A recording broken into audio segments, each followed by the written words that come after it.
There we go. And now we should be live. Hey, We are.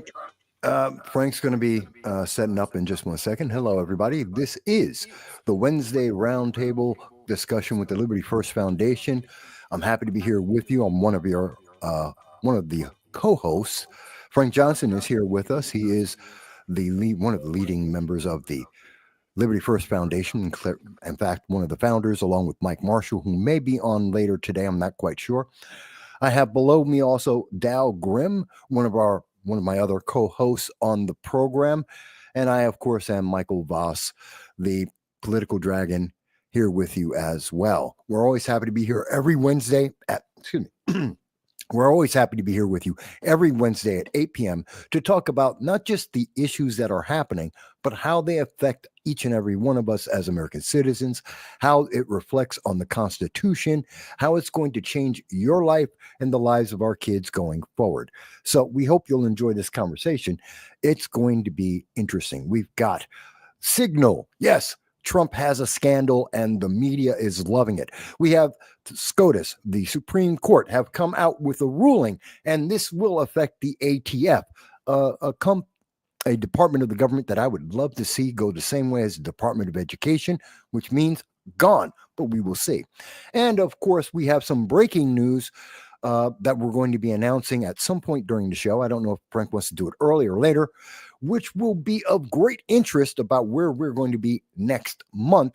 It's going to be a surprise for some of you. We're looking forward to it. And that's just the tip of the iceberg. By the way, there is the breaking news of what's happening at the University of Texas. The media does not want to tell you what happened today at the University of Texas, but we will. So these are just a few of the things we're going to be talking about. Before I go any further, I'll go over to my right, perhaps the left on everyone else, to Frank Johnson. Frank, you jump on in. Well, I'm sitting here out in the backyard by my portable fireplace. Oh, shut up. It's almost warm enough for me to do the broadcast out here in Au Natural, but it's still just a little bit nippy. So I turned on the fire so I could get all warm and cozy with my friends. Oh, what an interesting week so far. Yeah. Vass just disappeared.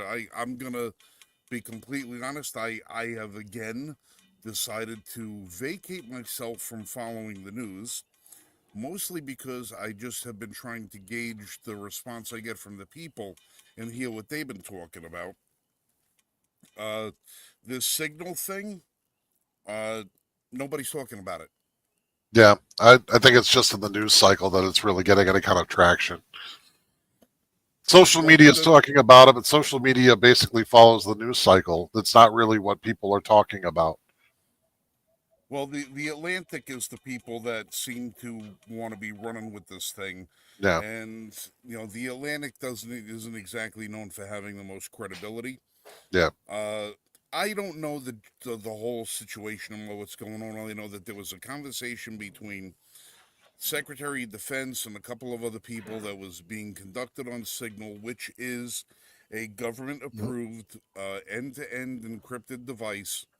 I have Signal. A couple of other people I know have Signal that we use that.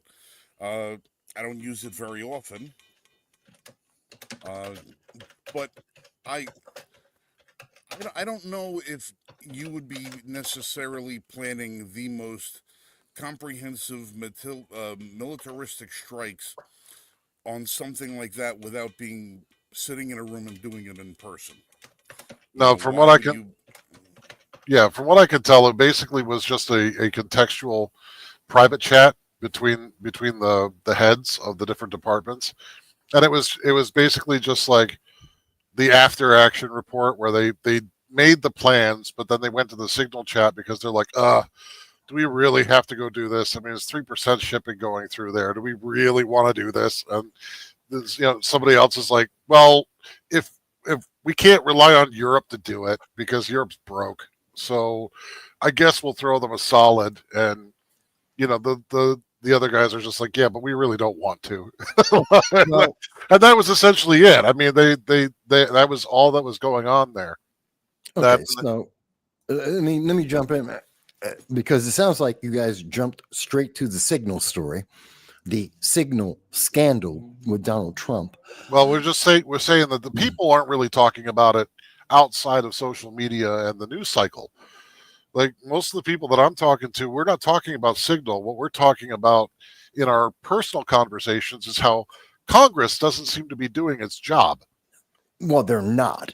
And that's very clear. But here's the thing with the Signal, and I'm sure we'll go into it a little bit more.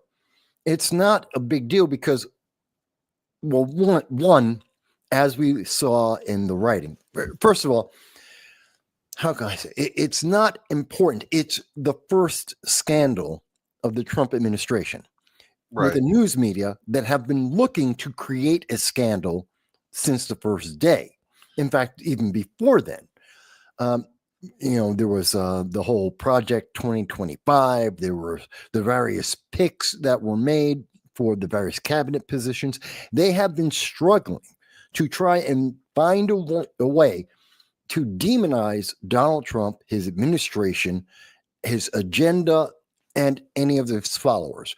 And everything they've thrown at him so far have failed. In fact, if anything, it's magnified the attention on Donald Trump and the fact that he is following the promises that were made on the campaign trail, and people are happy. The majority of the public are very happy about the fact that he's doing what we asked him to do, what people voted for him for. Right. And so this is the first time they've got that negativity that they've been looking for, but it's not a big deal. It's an encrypted program that has been used by the Biden administration in the past. It was a conversation amongst top-level individuals. A staffer included a number that wound up being a member of the press. Okay. It was on the 13th. We attacked the Houthis on the 15th. There was no leak. There was no national emergency. This doesn't mean this is going to happen in the future. It's not like they gave away the nuclear codes to somebody. So it's not that big a deal. It is embarrassing, but it's not significant.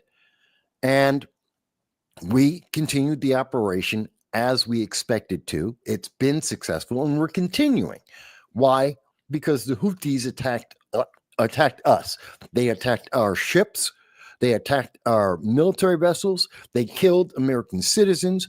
More importantly, or at the same time, remember what they're doing in the Red Sea. People don't realize why this is important. And I've been talking about this since January 2024, when the Biden administration never resolved this.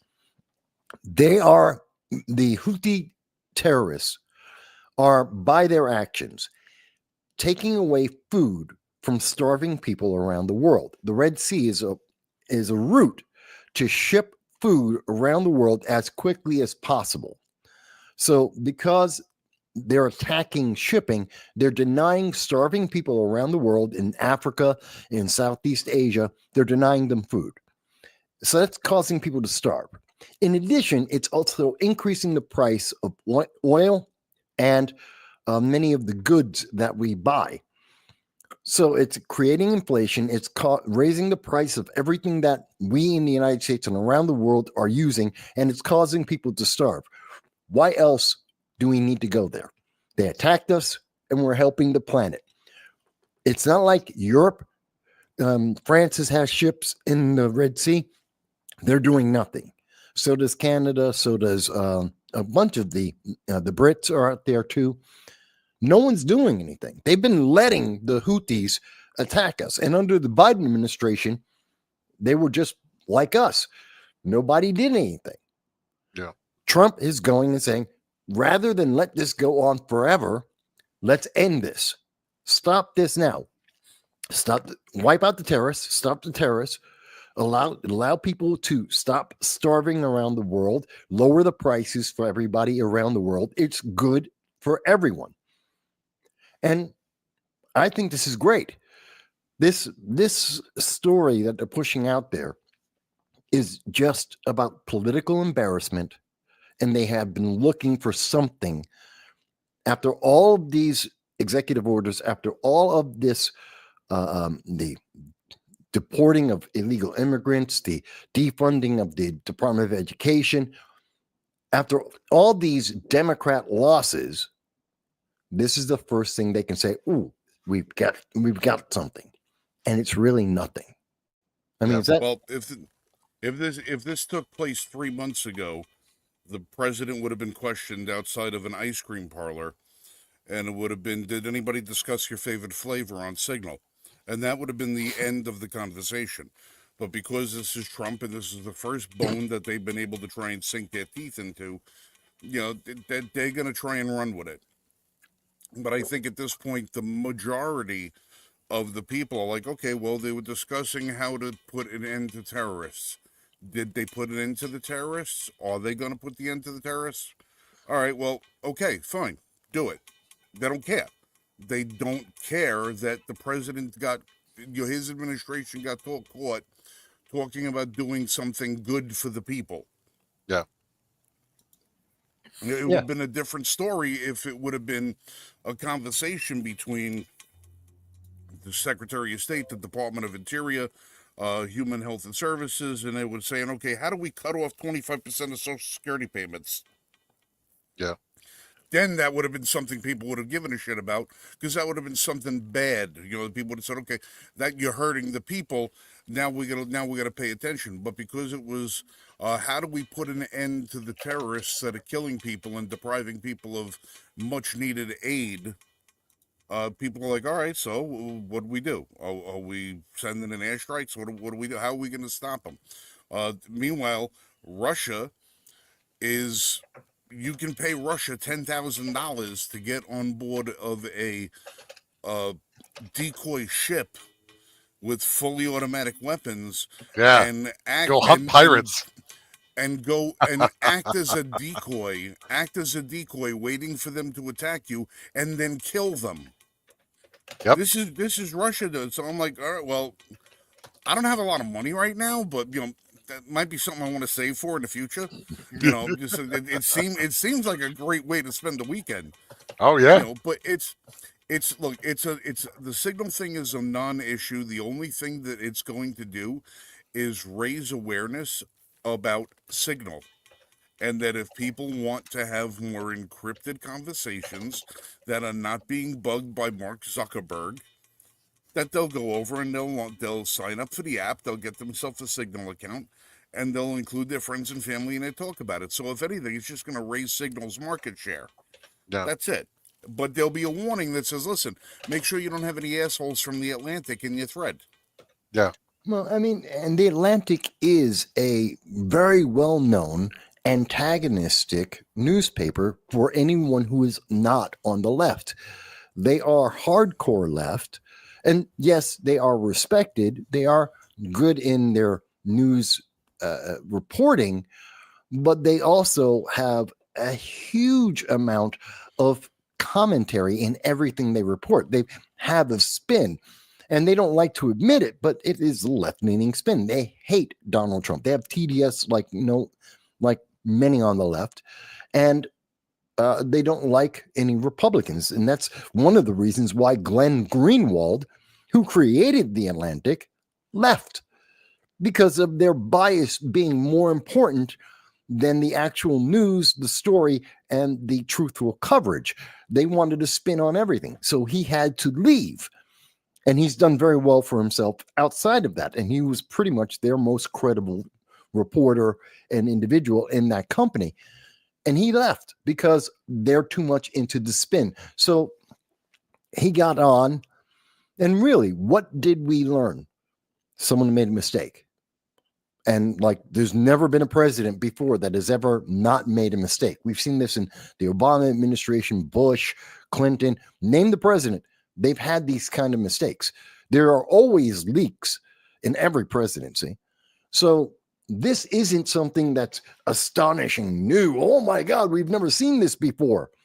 We have often in every presidency. And the fact that we've been seeing so much happen so far, we're now 60 days into the Trump administration. And in 60 days, think about how much has been accomplished and how much is going on right now. And this is the first thing that kind of went sideways. And even with that, it still was successful. The actual court, like you said, Frank, the court attempt, what was it? Remove the terrorists. We did. Yep. So what's the problem? There isn't one. There isn't Well, a problem. It's well, go ahead. Joel's asking. He says, if I get information that I believe is classified and I tell people about it, aren't I breaking the law? Yes. You know, Joel, you, if you believe something is classified, don't tell nobody anything. Because, I mean, it's better to err on the side of caution than not. But there have been instances where people have gotten classified information and spilled it and not known that it was classified information. They have been, tried to be prosecuted, but unless you can prove that the person knew that the information was classified and how they obtained it and everything else. I mean, if you were walking down the street and Secretary of State dropped a briefcase and a whole bunch of papers went flying, and you're a block away and you get a classified document winds up in your hand. You don't know how it got to you, what it means or anything else. I mean, it's hard for you to be held accountable, for it. If you were to say, "Hey, I got this," what does it mean? That's not always the case. There have been several, especially under the Obama administration at the end, there were several individuals that passed on information. They weren't clear about the status, the classification, and they were thrown under a bus. However, those people were also part of military or government installations where they are expected that any information that they have is to be considered of a classified origin. If you're a private citizen and you happen upon information, that's a different animal because you're not beholden, you're not sworn to a certain oath. I mean, yeah, it might be, like I said, better to err on the side of caution and say, maybe I shouldn't speak about this, but as far as you being prosecuted for it, you don't have an agreement. Well, here's the thing. If you broke in, if you stole that information and shared it, that's a crime. That's what Snowden and that other guy. It's actually the dissemination of classified information, which doesn't require an understanding of the law. But you still have to know that the information was classified. If you don't have clear, concise guidelines to go by that say this is classified information, and if I found that thing and said, "Oh, we're going to blow up this building at certain time, and we're going to use an airstrike to do it," and I don't know the origin from which it came. I don't know the origin. I don't know who wrote it, and I say, this might be something should be public knowledge. I think it would be a different story. I think that's a pretty high bar for the government to try to convict you on if you don't know that that's not your responsibility to keep that classified. But ignorance of the law is not an excuse or protection from the law. But in this case, I know that, what was also remember, that was a loose wire on Dal's computer. But also take into consideration that, I mean, we say ignorance for the law is no excuse, but remember, there's 42,000 gun laws in the United States. You can't possibly know every one of them. You can't. So there are exceptions to the rule. But now here's the thing, though. The Atlantic guy didn't say anything about anything until after the strikes were completed. Right. Well, that's one. Right. So if he was so hell-bent intent on sharing classified information, he would have made it known before the minute he got it. But he waited. He waited on it. He sat on it and he sat on it and he sat on it until everything was over, and then he spoke about it. So is it after the fact? Is that him admitting? That's him admitting, I knew I had classified information. And if I released it beforehand, I could be responsible. It's still classified, even though it's after the fact. It's still classified. When he released it, in part, He didn't put out the most, and I don't think it was classified. I think it's sensitive information, not classified, but that's a dispute that's happening now. But when he released it, if it is classified, not sensitive information, then it is a crime when he released it, even though it was after the action. It still is considered that. Let's before we get too far, let's discuss what the word classified means. Every piece of information that comes from the government at any level and any department is classified. Yes. Classified only means that it falls into a certain parameter. Category. You have right. Classified, you have classified public information. It's classified as public information. Mhm. You'll have stuff that's classified top secret, classified eyes only, classified need to know, classified whatever. Everything is everything has a classification. Yes. It depends on what level of classification that it falls under that determines how sensitive that material is and who can see it. Right. So everything is classified. If we say, "Oh, well, you can get in trouble for releasing classified information," classified information is a weather report. The weather report is considered classified public. Right, but the real argument only comes up, and it's the classifications where security is required on the information. Again, that's why I say this is sensitive information. It's not top secret. It wasn't eyes only. It was, and looking at the different groups that were speaking, this was more of a intelligence dissemination rather than anything more classified. But here, so yes, the editor at The Atlantic could be charged. The documents have since been declassified in total, so they're open to the public. Fine.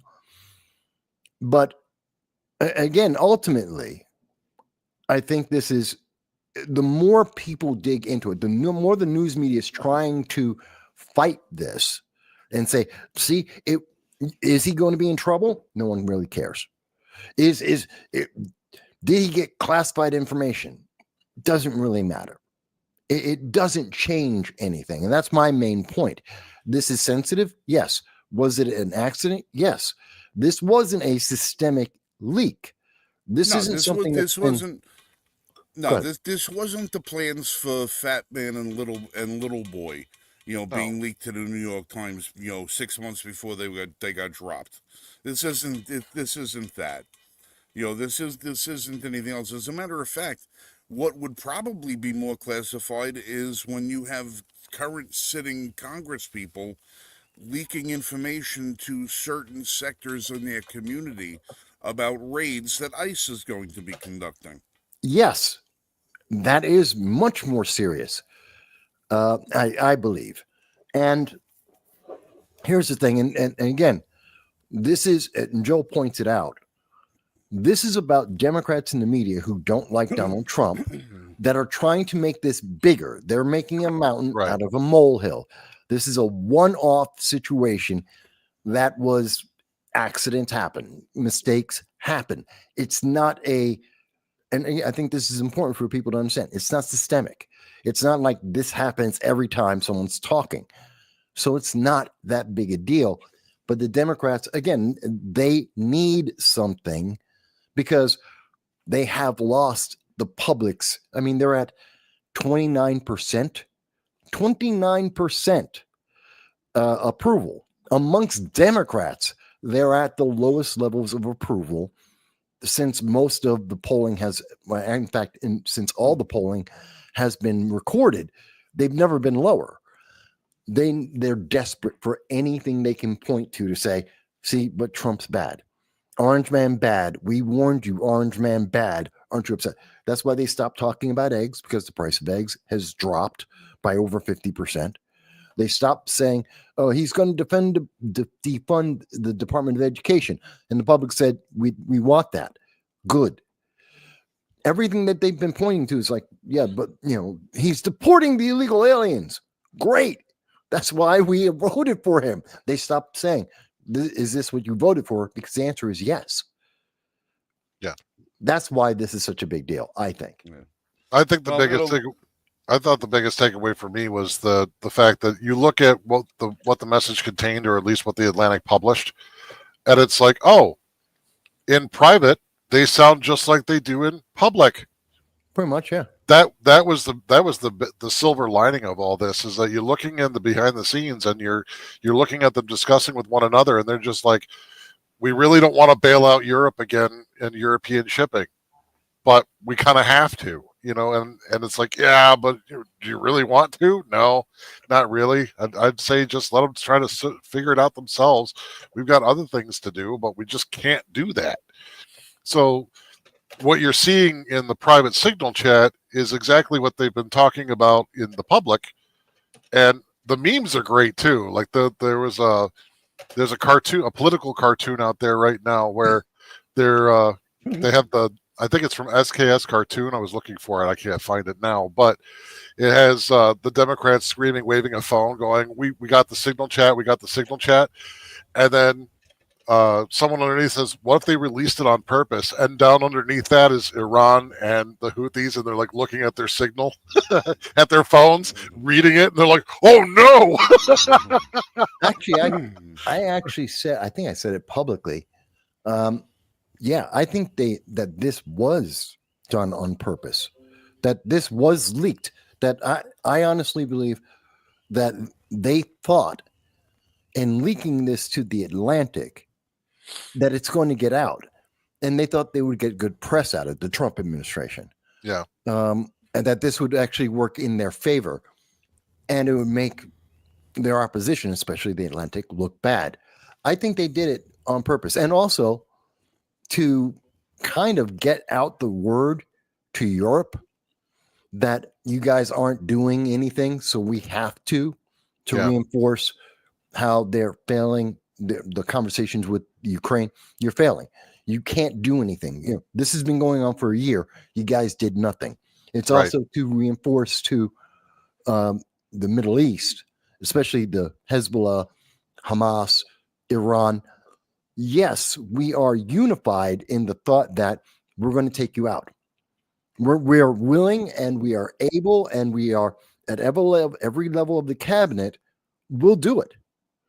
And we have no problem. No one's saying we shouldn't do that. People are saying, should we do it now? Should we do it next week? But no one's saying, oh, we shouldn't do this at all.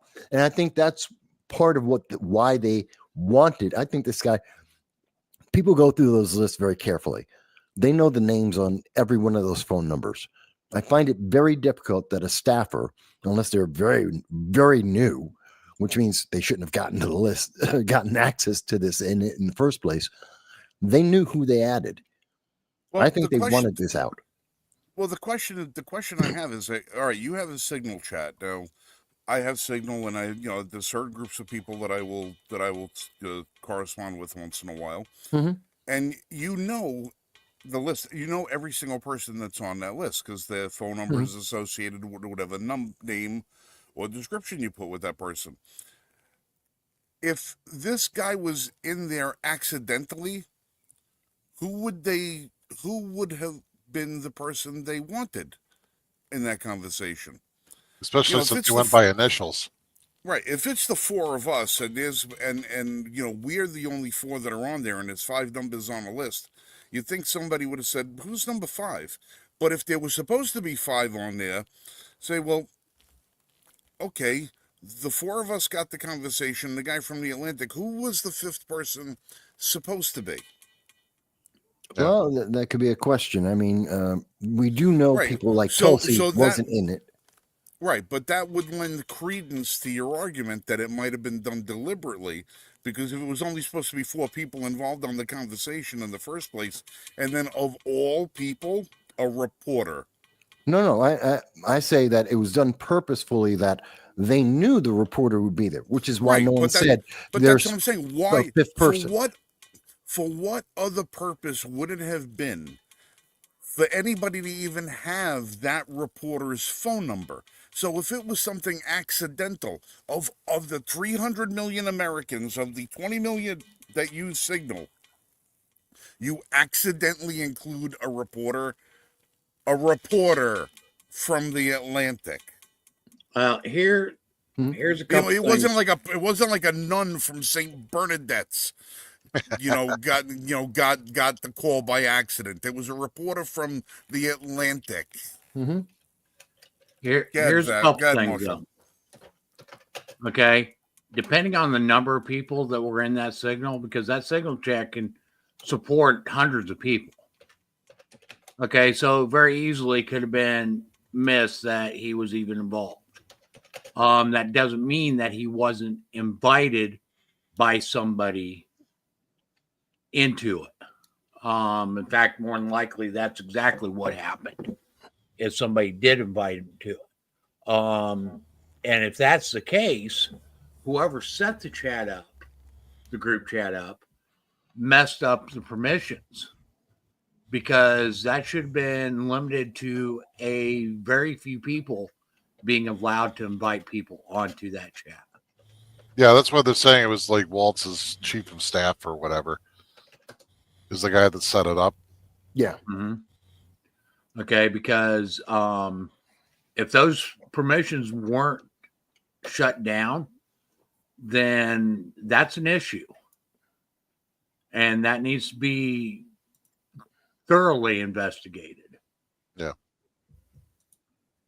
Yeah, but I don't find this at the end of, again, and you missed this, Mike. I had said earlier, I don't think this is serious. Again, I think this is politics trying to make it serious and make it big. It's not. And I think the public could recognize that. You can be guaranteed that this will never happen again. Right. Well, and it was I will guarantee that they were not discussing top secret strategies on a signal chat. No, they were, from what I can gather, it was just basically thoughts, like attitudes. Overview. Yeah. Overview. It was kind of like the aftermath of venting from the planning session. They got on the signal and they're just like, glad that's over, but I still am not happy about it. Like, we don't really want to do this, do we? That sort of thing. You're after action venting. Like you have a corporate meeting or whatever, and your boss tells you now everything that we talked about in the meeting. Yeah, that's something. Signal would be a pathway they could go to that wouldn't keep a transcript right on government servers. Right, but they could basically just bitch fest about whatever they just talked about and just be like stuff that they wouldn't necessarily bring into the meeting. They can discuss it afterwards. Attitudes, feelings, things like that. So, but I don't think it was anything important. No. I don't think there was anything sensitive discussed over it. Because the people that were involved would know better than to discuss anything sensitive on a non-lockdown chat. Yeah, and this all came up because, like Frank was saying, people in general that are not doom scrolling on social media, they're really not talking about this. The biggest conversations that I'm hearing amongst people on the ground is how Congress doesn't seem to be doing anything. We've got all these executive orders, but they're just executive orders. Where's Congress codifying all of this stuff? What are they doing? It seems like they're sitting on their hands when they have the ability to sit down and actually do the work. Either that or they're on vacation, like right after the CR, the continuing resolution. What'd they do? They passed that, and then they went on vacation. It's like, no, what the hell, man?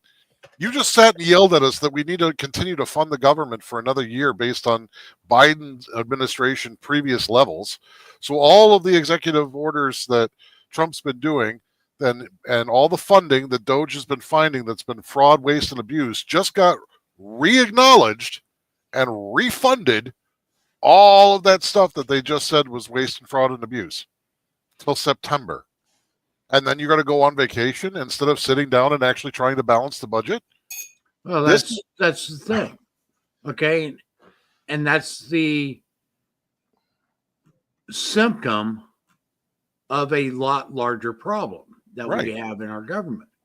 And Doge is actually starting to uncover it. Yeah. Okay, we have a complacency in our elected officials. Mhm. And that's one of the reasons why Trump's been under the gun so much, is because he wasn't being complicit with it. He wasn't just standing idly by. Right. He was actually taking action, and that scared people because when he starts taking action, it starts showing the level of corruption, the level of complacency that's going on, the level of outright theft Yeah. that is happening, then people are going to be exposed. And Right. the government is going to be exposed for what it is. It's something that we've suspected for a long time. The proof is starting to come out. And that's why they are so terrified at what Doge is doing. Yeah. Oh yeah. Yeah. Oh, Yeah.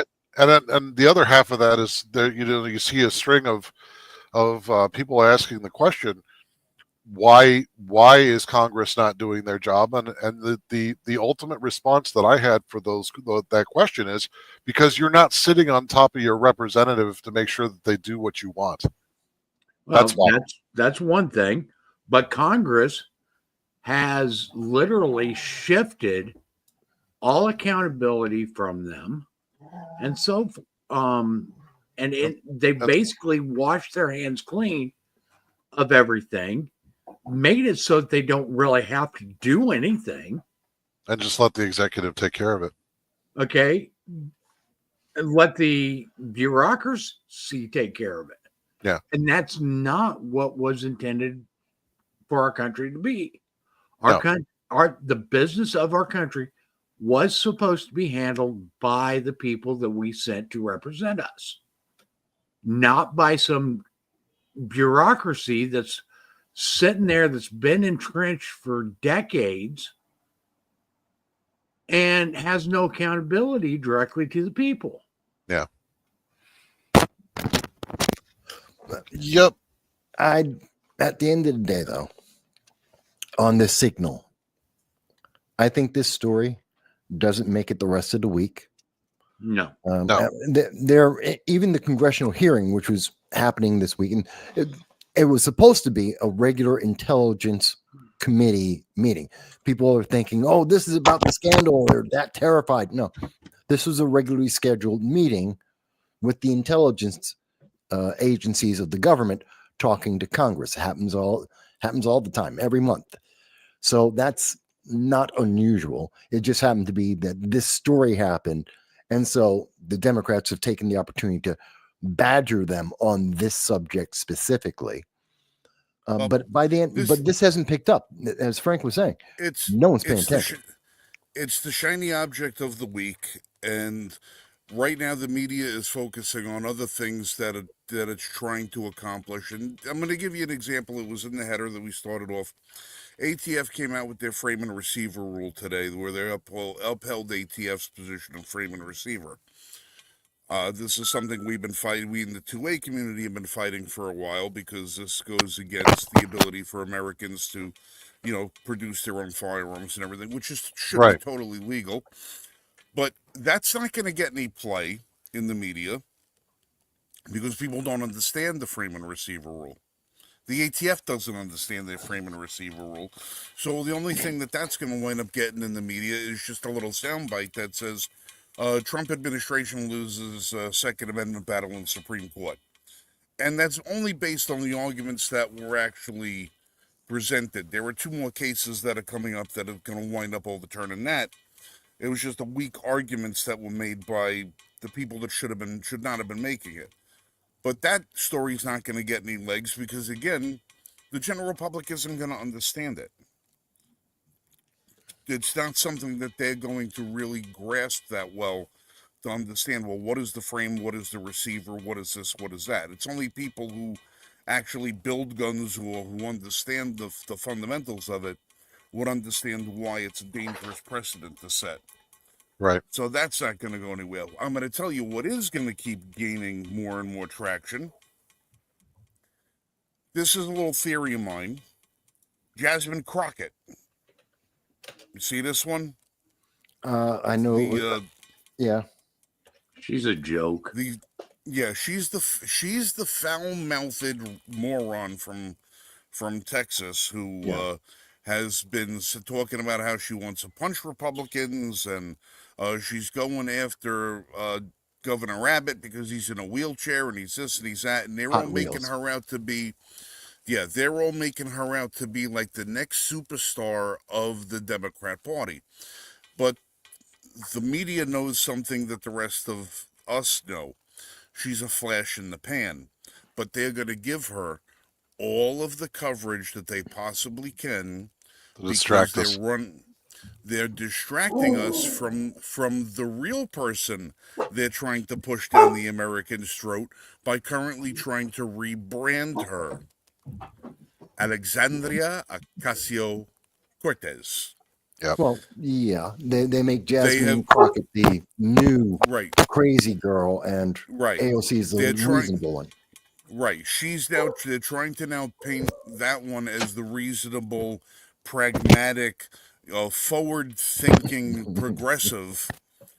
And they're trying, because 6 months ago she was the lunatic dancing on the roof of the, of the college in her tight shirts, but now she's going to be considered the elder stateswoman by comparison to Jasmine Crockett. So they're building Jasmine Crockett up to be a superstar while subtly trying to rebrand Alexandria Ocasio-Cortez as the next Bernie Sanders. And they're trying to make her have credibility. I know that I follow a lot of left-leaning channels and organizations. Most of the people I see on the left believe that AOC is a sellout. So is Bernie Sanders. They sold out a while ago, which is why they're multimillionaires now. And, Bernie has 3 homes. She's worth like 17 million. They sold out the left ideology to get the power and the money. So this rebrand isn't for them, although they're the main supporters of these individuals. They don't like them, but they're supporting them because they got no one to replace them with. In terms of Jasmine Crockett, I don't think she's intended to be the new crazy girl in Congress. She's being ghetto fabulous because she thinks that's what her constituents want. This is an act. She is a well-educated lawyer. She doesn't walk into courtrooms and talks like this. She doesn't talk like this outside of when the cameras are on her and talking to her members of Congress. This is an act that she's putting on, which is actually very insulting. If you're black, if you're a woman, I think she's gay, don't know, don't care. But she's insulting. She is the living caricature. And she's doing it because it gets headlines and she's getting donations. Saturday, she went to LA to a fundraiser, a room filled with nothing but rich Democrats, the elites. And she's cracking jokes about the Texas governor, Greg Abbott, who's a man who's been in a wheelchair for 40 years. And she's calling them Hot Wheels. Something that publicly, now this was a private function, if she said that publicly, well, isn't the left, the Democrats, aren't they the ones who say that's being ableist? Isn't that an ist? Aren't they supposed to be outraged, demanding that she resign? But no, they don't. Instead, they gave her donations and sent her on her way because she's the new she's gaining attention when they have no one. Well, this is what I'm saying is they're going to run her flag for her for as long as she can, because they did it with Presley, the bald-headed one. They did it with the other members of the Cori Bush that now she's out of the picture. Mm-hmm. They took all the members of the quote unquote squad and have tried to build them up around, in their own way. But they're giving Alexandria a little bit of a pass so she can start building a base and credibility, so she looks like more the future of the party, because they have nobody. They have nobody in the wings except radicals or people that they could try to rebrand as being, acceptable. And if you, what the frig is that sound? I don't know. What's And that? if you listen, and all That. you got to do is, all you got to do is read, what was a ditch the radical wardrobe for the radical pose or whatever it is that is, if you try, it's in Zalinski's book. Oh, When you're not going to go that far if you're dressing like a hippie, but you can go far if you have the hippie mentality, but put on a 3-piece suit. That's what they're trying to do with the other one. They're trying to make her look feasible by that- putting these other ones out there, because they know that they're cannon fodder. They know they're disposable. Jasmine Crockett is a disposable candidate. Presley is disposable. All the rest of them are disposable. But for some reason or another, Cortex over there, they seem to think that she's got the wherewithal to go the distance.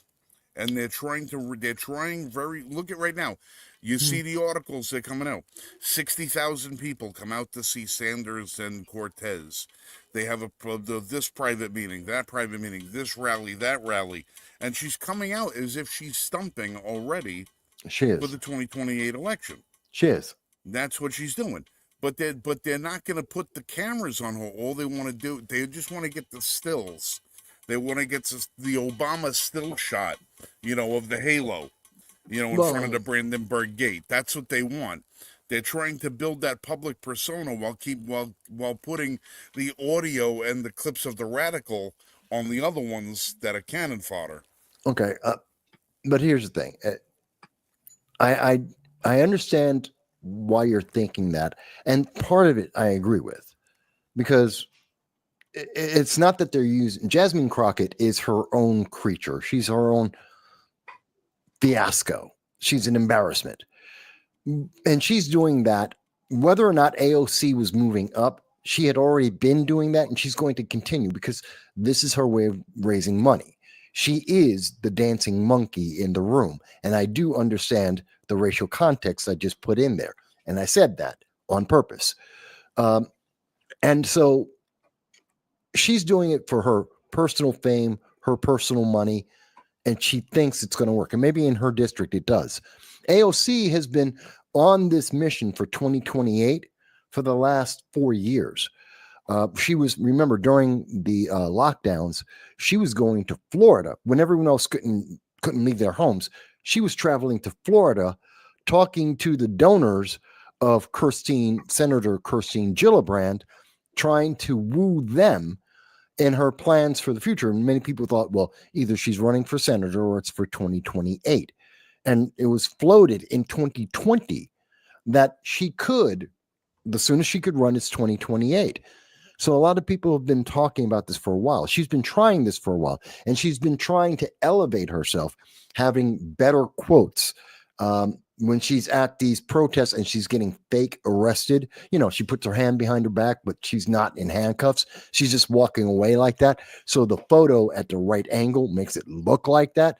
She's been trying to do a lot of these types of image building actions, and her talking right now, you go back 6 months, a year, she wasn't having the relationship with Bernie Sanders she's having right now.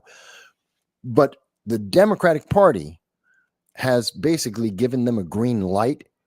Do whatever you can because they have nothing left.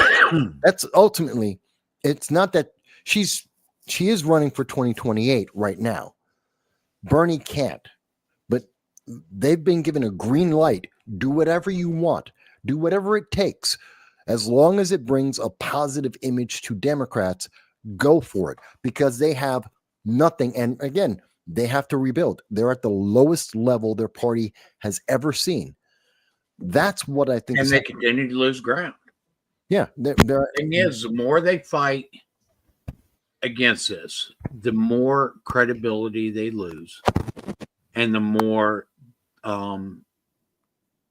followers they lose. Okay. The central part of America is looking at this as looking at what's happening with Doge and the rest of it as a good thing.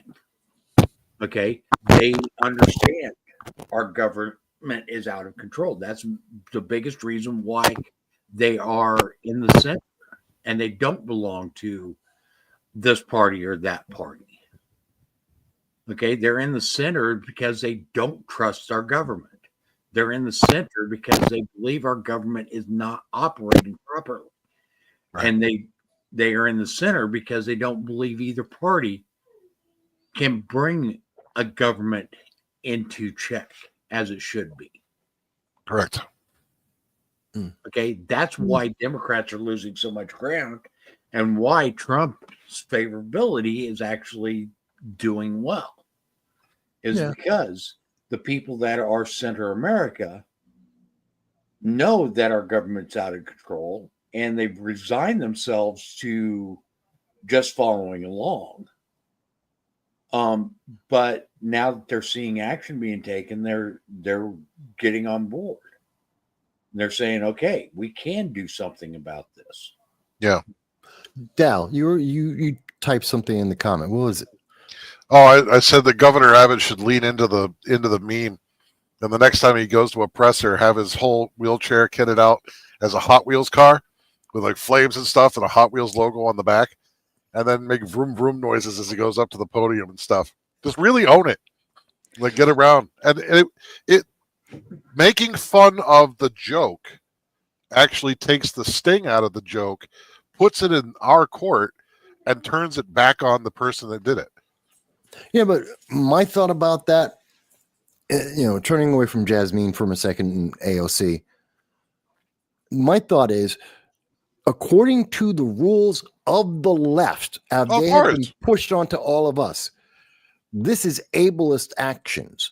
This is someone who is going out and being an ist and a phobe. And if anyone else, remember 9 years ago when Trump made fun of a reporter who's disabled, and the left lost their minds. They were on a witch hunt because he made a joke. Whether you thought it was in good taste or bad taste doesn't really matter. Yeah. That's what he did.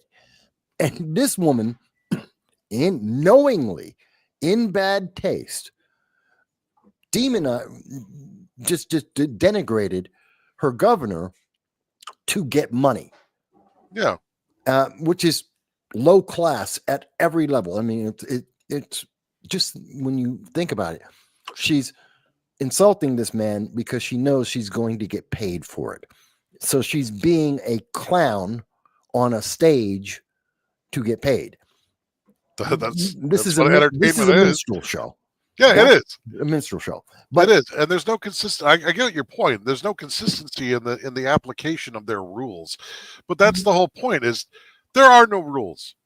They make shit up all the time, and they try to hold people accountable to whatever it is that they made up that hour, and it changes day by day, hour by hour. So we might as well take something that they throw out there as complete stupidity, knowing that they're being disingenuous, turn it around, own it, throw it back in their face, and be like, I'm Governor Hot Wheels. I mean, it would be hilarious. It would be absolutely hilarious. It would be the greatest thing that Abbott has ever done, as far as owning them in a humorous manner, because they use Saul Alinsky as their basis, right? And what's the number one tool that Saul Alinsky says you use?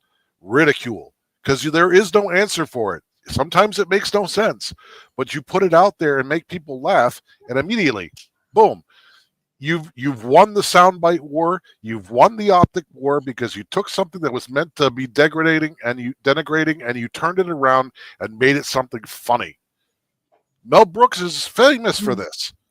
How do you take something like as serious and depressing as the Nazis and turn it into something funny? Mel Brooks did it many times. Mm-hmm. It's the same thing. Use sarcasm and ridicule to turn us back on them.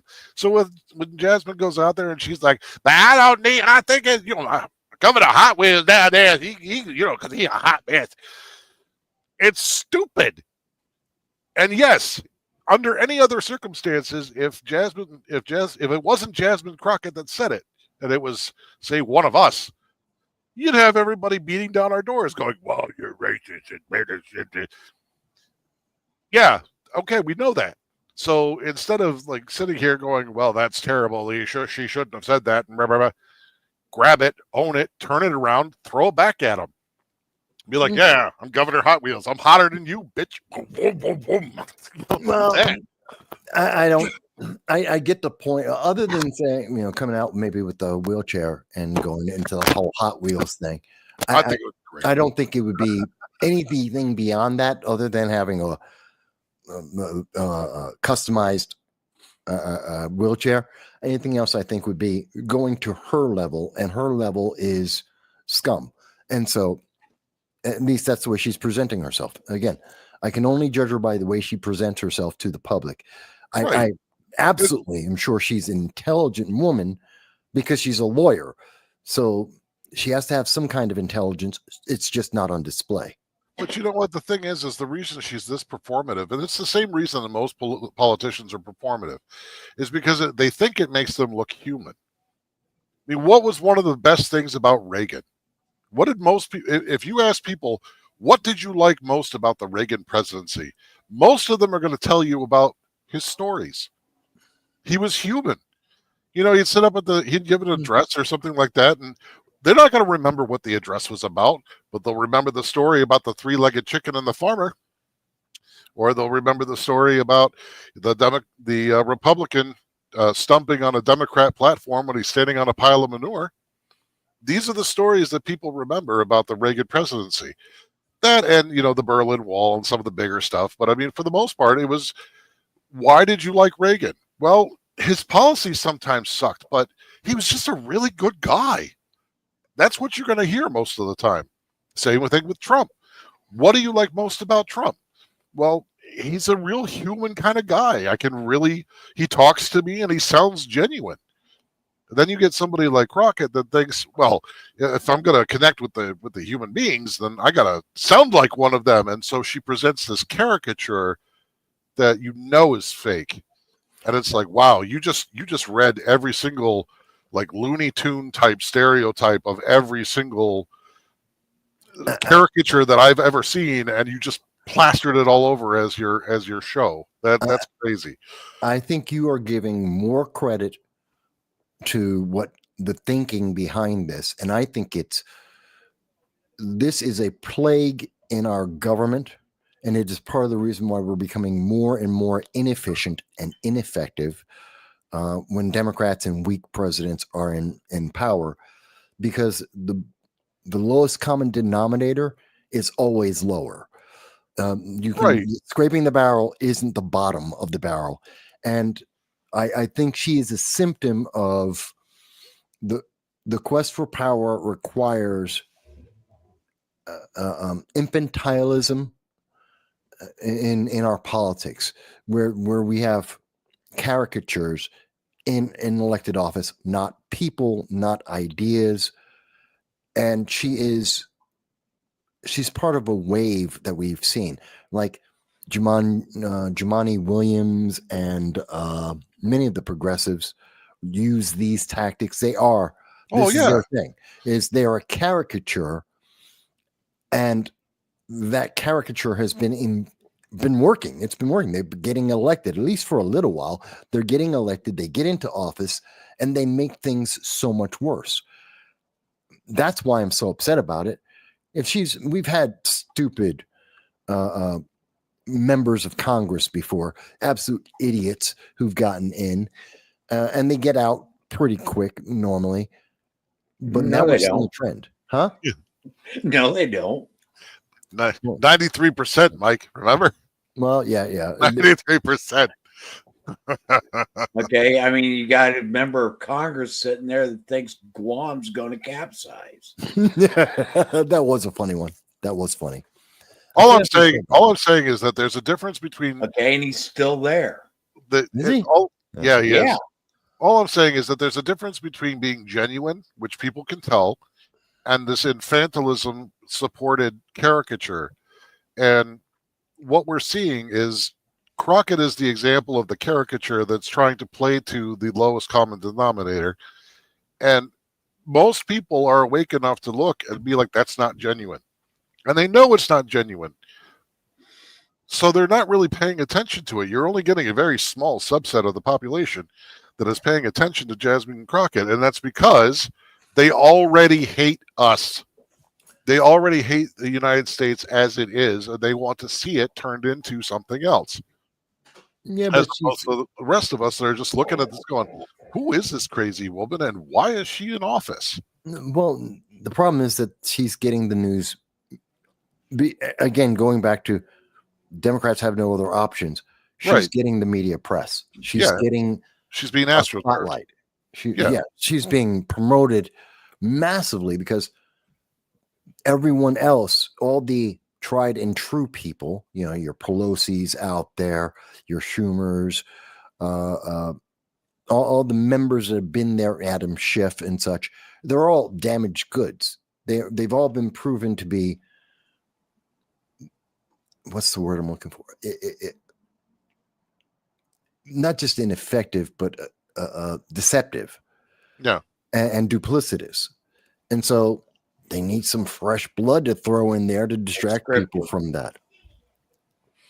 Yeah, and that's another reason why we don't think Congress is doing their job. There's been so much blatant public evidence and exposure to what's going on with this. And I get it. You want to have an airtight case. You want to be able to go after these people. But at some level, the American people need to see some movement. Even though it's only been 2 months, we need to see some movement. And we're not seeing it. There's a lot going on, okay? And people are starting to wisen up, okay? There were 20 Democrats directly after the State of the Union address who verbatim, word for word. Oh, yeah. Mm-hmm. Okay. And people are seeing this. They're starting to wake up. And one of the reasons why people like AOC, who's an outright idiot, is gaining traction is because she doesn't say the exact same scripted thing that everybody else is saying. Just says worse. She does, but at least it's her own words. Yeah, at least it's different. And in case anyone's wondering in chat and the audience that are there, that was a reference to right after the State of the Union, Chuck Schumer and Elizabeth Warren and Bernie Sanders literally read the same script, word for word. It was over 22. Yeah, it was 22 Democrats. Well, those were the three big names that everyone pointed to. But it's because they got all their talking points from these big media conglomerates that sit there and compile talking points for people, and they're not the only ones to do this. I mean, recently when you saw the big blow up, I don't know if you guys saw this or not, but the big blow up about buying soda on food stamps. That's a new thing, yeah. So there is a group out there that was lobbying for big soda, and they basically got a hold of a number of influencers, both on the right and the left. Mm-hmm. And they basically they did the same thing that they usually do with the Democrats. And they said, we'll give you $1,000. You need to put these points in, and you need to make sure you allude using either image or, talk about the Diet Coke button and, how it's government and it's on his desk, in Trump's desk and whatever. Most of these people are new to this. So they don't know to take the talking points and actually put it into their own words. They're just going to verbatim fulfill the rules of the offer, right? And just take verbatim from the talking points and place it into their social media. And that's what they did. And it's the same thing as they did with the binder, with the first phase 1 release of the Epstein, the documentation. These people, they want to be on message, and so what they're told, and they're inexperienced at this, so they're told to be on message, you must talk about these points. Well, the best way to do that is just to copy and paste them, right? That's what they're thinking. As opposed to when you were in college, and you're going to write a paper and you pull something out of the research and you put it into your paper, what are you supposed to do? You're supposed to take your research and put it into your own words so that you're not plagiarizing, right? Same thing. But they don't do that. And that's because messaging has been about copy, paste, repetition, repetition. Don't think, just react, look at what you see, and that's it. You don't have to comprehend any more than that. And that's wrong. It shouldn't be happening that way, but it is. It does. And that's why people need to be on guard against propaganda, is because you can tell it's propaganda and being astroturfed when there's numbers of people saying it the same way, the same time, or within a short span of time between each one of them. And just be aware. That's another thing with this pegs off thing and the signal thing. Okay. They're all saying the exact same thing. And actually, let me pull this back up here, because here's the quote unquote transcript from this text. Okay, the signal deal. Let me get this up here. Okay. Team update. Time now. 11:44 Eastern Time. Weather is favorable. Just confirmed with CENTCOM. We are go for mission launch. 12:15 Eastern Time. F-18's launch. First strike package. 13:45. Trigger based. F-18 first strike window starts. Target terrorist is at his known location, so should be on time. Also, Strike Jones launch MQ-9s. 14:10. More F-18s launch. Second strike package. Strike Jones on target. This is when the first bombs will definitely drop, pending earlier trigger-based targets. 15:36. F-18 second strike starts. Also, first sea-based Tomahawks launched. Oh shit! They're throwing the kitchen sink. Damn. Yeah. Yeah. Well, it was a big strike. Okay. There is nothing in here that puts the mission in jeopardy. No. There's no location. There's no targets mentioned. There's a couple of assets mentioned, but no numbers as to what assets. Right. Well, there's no location mentioned. I mean, in general. Right. That's what Mike said, was there's no location. Well, I mean, most people think location like he's going to be at the pool at that time. No, I mean, they're not even mentioning what country. Okay. So there is no security information in this. Okay. Number one. Number two, we don't know any context on this. Yeah. Okay. Could this just be him saying that this is way it should run, or anything? Okay. Yeah. This could be just a mock thing. Okay. They could have been talking about a game of Call of Duty for anybody knew. Right. True. Again, no country has been named. No location has been named. No terrorist has been named. It's, again, sensitive. And actually, signal is used a lot for game communications. Well, it also is preloaded on a lot of government devices because it is encrypted and because it doesn't keep any logs. Yeah. Okay. But I don't see this as any type of security thing. No. Okay. But yet, according to the Democrats, they are literally saying the same thing over and over. Yeah, he needs to either resign or get fired. Okay. Elizabeth Warren, the American people aren't stupid. P.K. Hegseth disclosed sensitive information and put our troops at risk, and then lied about it. No, Trump must fire Hegseth. Yeah, they're all saying that. You know, when Elizabeth Warren says the American people aren't stupid, what she's really saying is, we think the American people are stupid. So we're going to say this really bullshit thing, and you know, they're going to go ahead and support us on it. Well, Just look like, at you her know, voters. just like her pawpaw used to, right? Hold on. I got breaking news. No, No! Oh no! it's Jasmine Crockett has been caught giving the Nazi salute. there you Oh, go.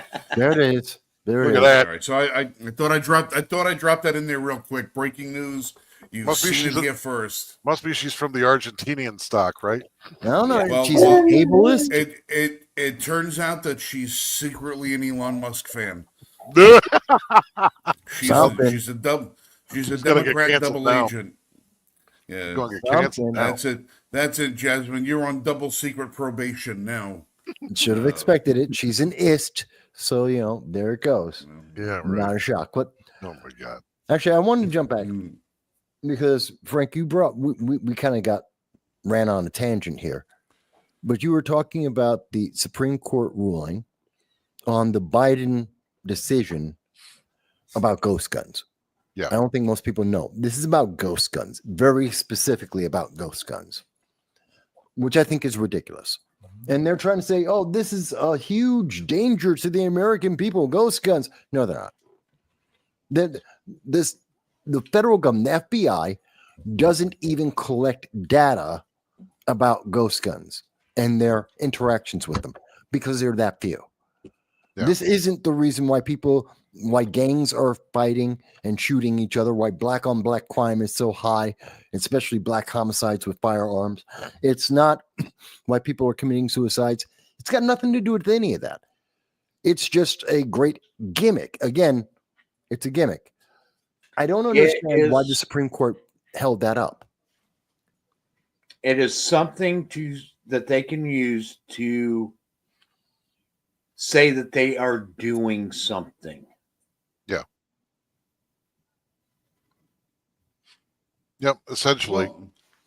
Well, listen. Here's the best way to handle this situation.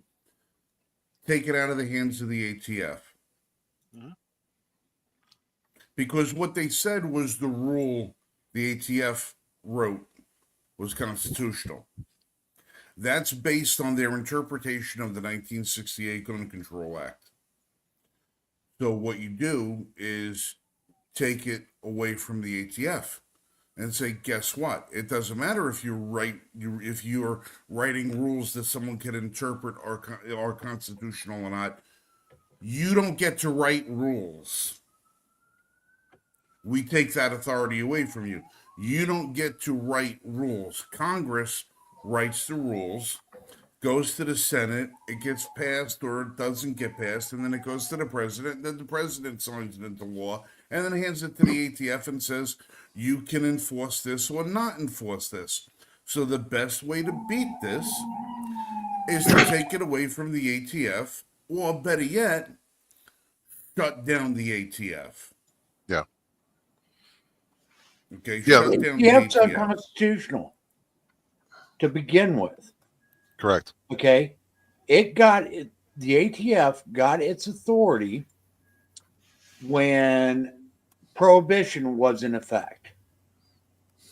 Okay, and it was supposed to have authority over alcohol and tobacco, not firearms. Firearms came later. Was that it? Well, Chris Jones is asking a question. He says, "Can that ruling be used to push other gun control policies?" Well, here's the way I'm looking at it, Chris. A couple of years ago, the Supreme Court came out with a ruling that basically said, and I think this had something to do with Interior or Agriculture, I'm forgetting right now, that departments don't get to write the law. Right. They get to enforce the rules that have been passed by Congress and the Senate and signed into law. They don't get to write their own legislation. This ruling is what I would say counterintuitive to their previous ruling. Yes. Because now what they're saying is the ATF gets to write the rules. But what they're hinging it on is the 1968 Gun Control Act, saying that under the Gun Control Act, they still have the authority to rule certain things as being illegal or not legal because they conform to what the definition of a firearm is. But in subsequent rulings, they've already said frames and receivers are two different things. So this ruling that they had today is it flies in the face of what this same exact court, the same exact members said 2 years ago. Yeah. So, but how did they come up with their own? They don't. The Supreme Court doesn't look at their past rulings when they're looking at a case like this. They're looking at the evidence that's provided to them. How they didn't see the striking, irony of so you can do it here, but you can't do it there. Yeah. So, Yeah. so when you have a court like the Supreme Court, like anything else, fallible. They're human beings, okay? They're fallible. And depending upon which way the wind is blowing, sometimes is depending upon the way that Amy Barrett is going to cast a decision. The best way to eliminate it is to eliminate the ATF altogether, or to at least take it and break it apart into 3 different things. It's actually 4. It's the Bureau of Alcohol, Tobacco, Firearms, and Explosives. Right. Let's break it into 4 separate things. We never hear anybody, we never hear any regulation about alcohol. Very rarely anymore do we hear any regulation about tobacco. We don't ever hear any regulation about explosives. The only thing we ever hear them regulating about is firearms. And they get a hard on over this. Now, you got Kash Patel out there today saying he's redirecting 1,000 agents from the ATF and going to assign them to the FBI. Well, what the hell good is that? You're going to take a bunch of overzealous ATF agents that like coming to knock on your front door because you might have bought something on Amazon, and they're going to toss your house and shoot you in the head like they did an aircraft executive. You're now going to give them the authority of the FBI? You're going to give them even more power than what you did Patel? What the hell is wrong with you? I don't understand what that's all about. I think Patel was taking those 1,000 ATF and he was actually putting them on the border. That's what he's doing, is he's sending them down to combat the cartels. Regardless, you got 1,000 people that are so used to now having powers that they shouldn't even have in the first place. Right. And now you're gonna expand upon that. How about taking 1,000 ATF guys and laying them the hell off? How about doing that? I think what Patel is trying to do is taking rogue ATF agents, basically individuals that make it up as they go, and putting them into a structure where they can be corralled, or at least attempted to corral them. And also, as they screw up, because they're protected. If they're in the ATF, they're protected by the ATF.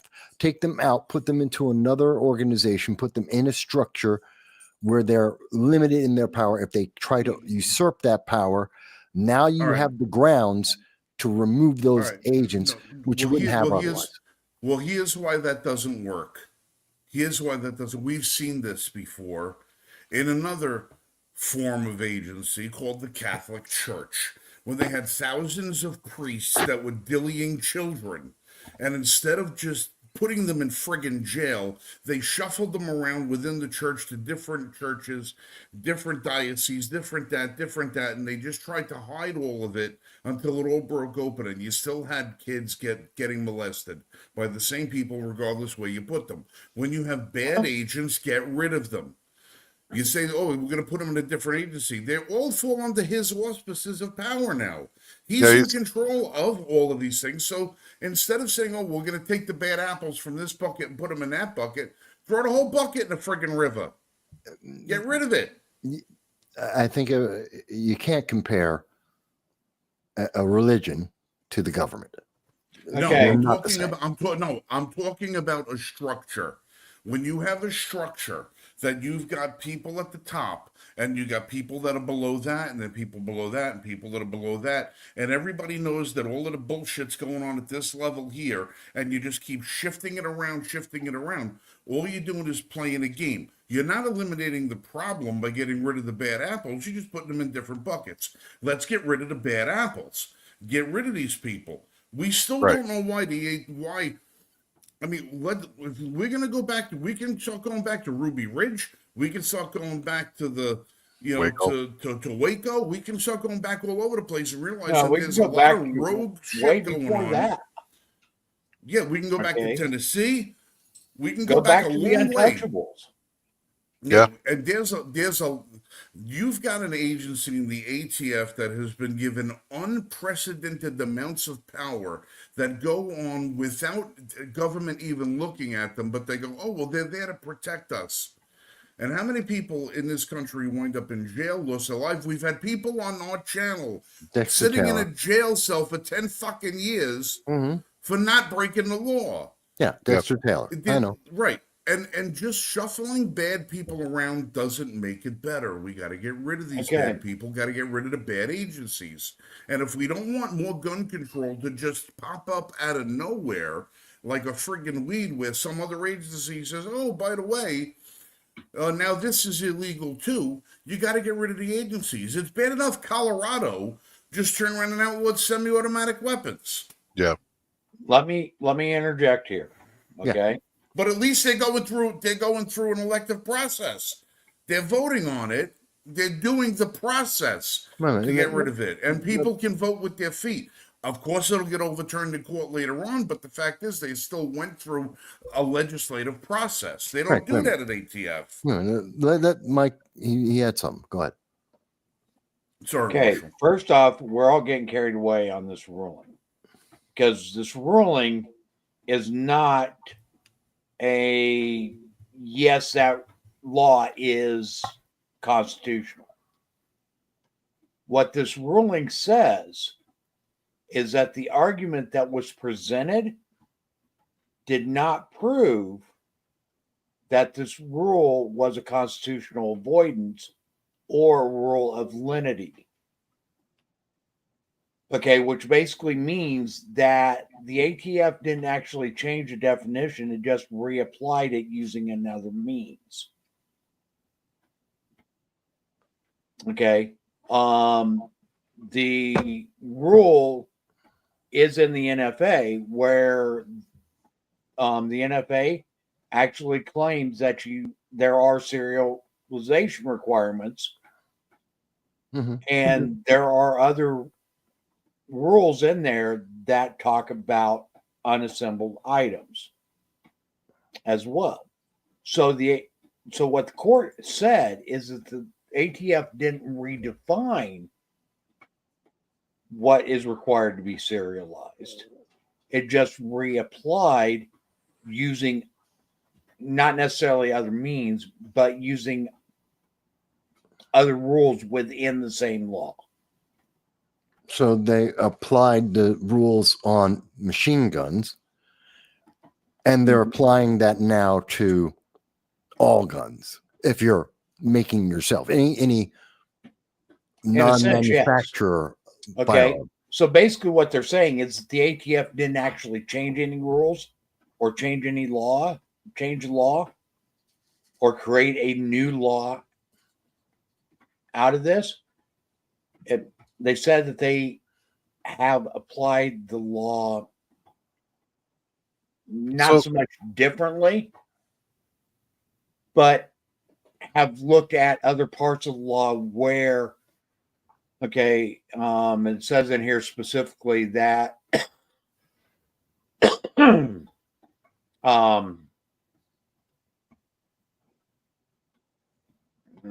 let me find it here. Okay. Section 923I serialization requirements for incomplete weapons, silencers, and destructive devices.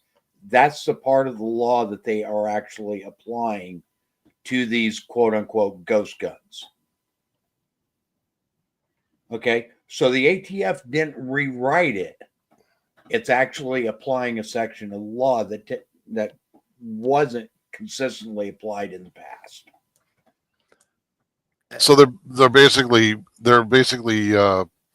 no longer using differential enforcement when it comes to the NFA. In a sense, yes. Okay. And who brought this to court? It's actually Bondi.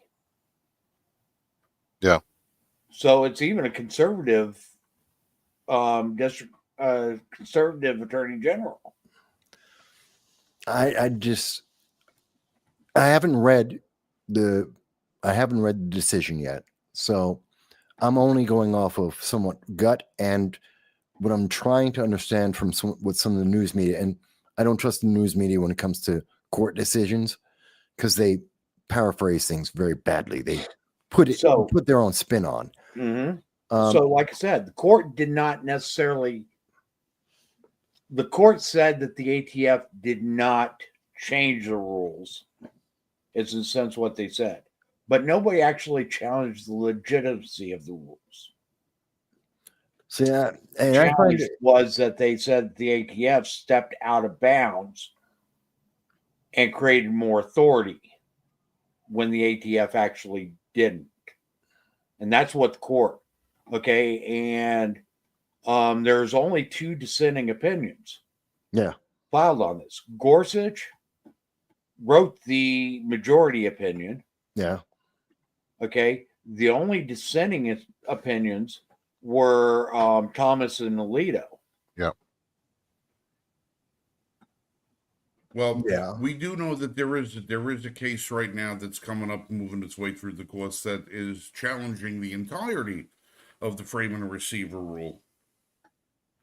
So maybe this ruling may be able to used in conjunction with that to say why the entirety of the rule needs to be thrown out rather than just that. Okay. Yeah. Challenging. This was basically about kids. Was a strategy used to try to basically say the ATF's making up its own rules because it's worked with other governmental agencies, but it failed this time. Okay, in the court, actually, in this opinion, the court, with what was presented to it, I think made the right decision. Now, do I agree with the rule? Absolutely not. I think the entire rule is unconstitutional.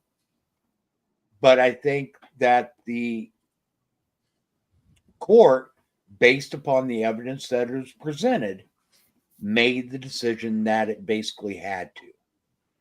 They answered the question that they were given, not the question we want to answer. Right. Okay. Well, and that is what the court is limited to.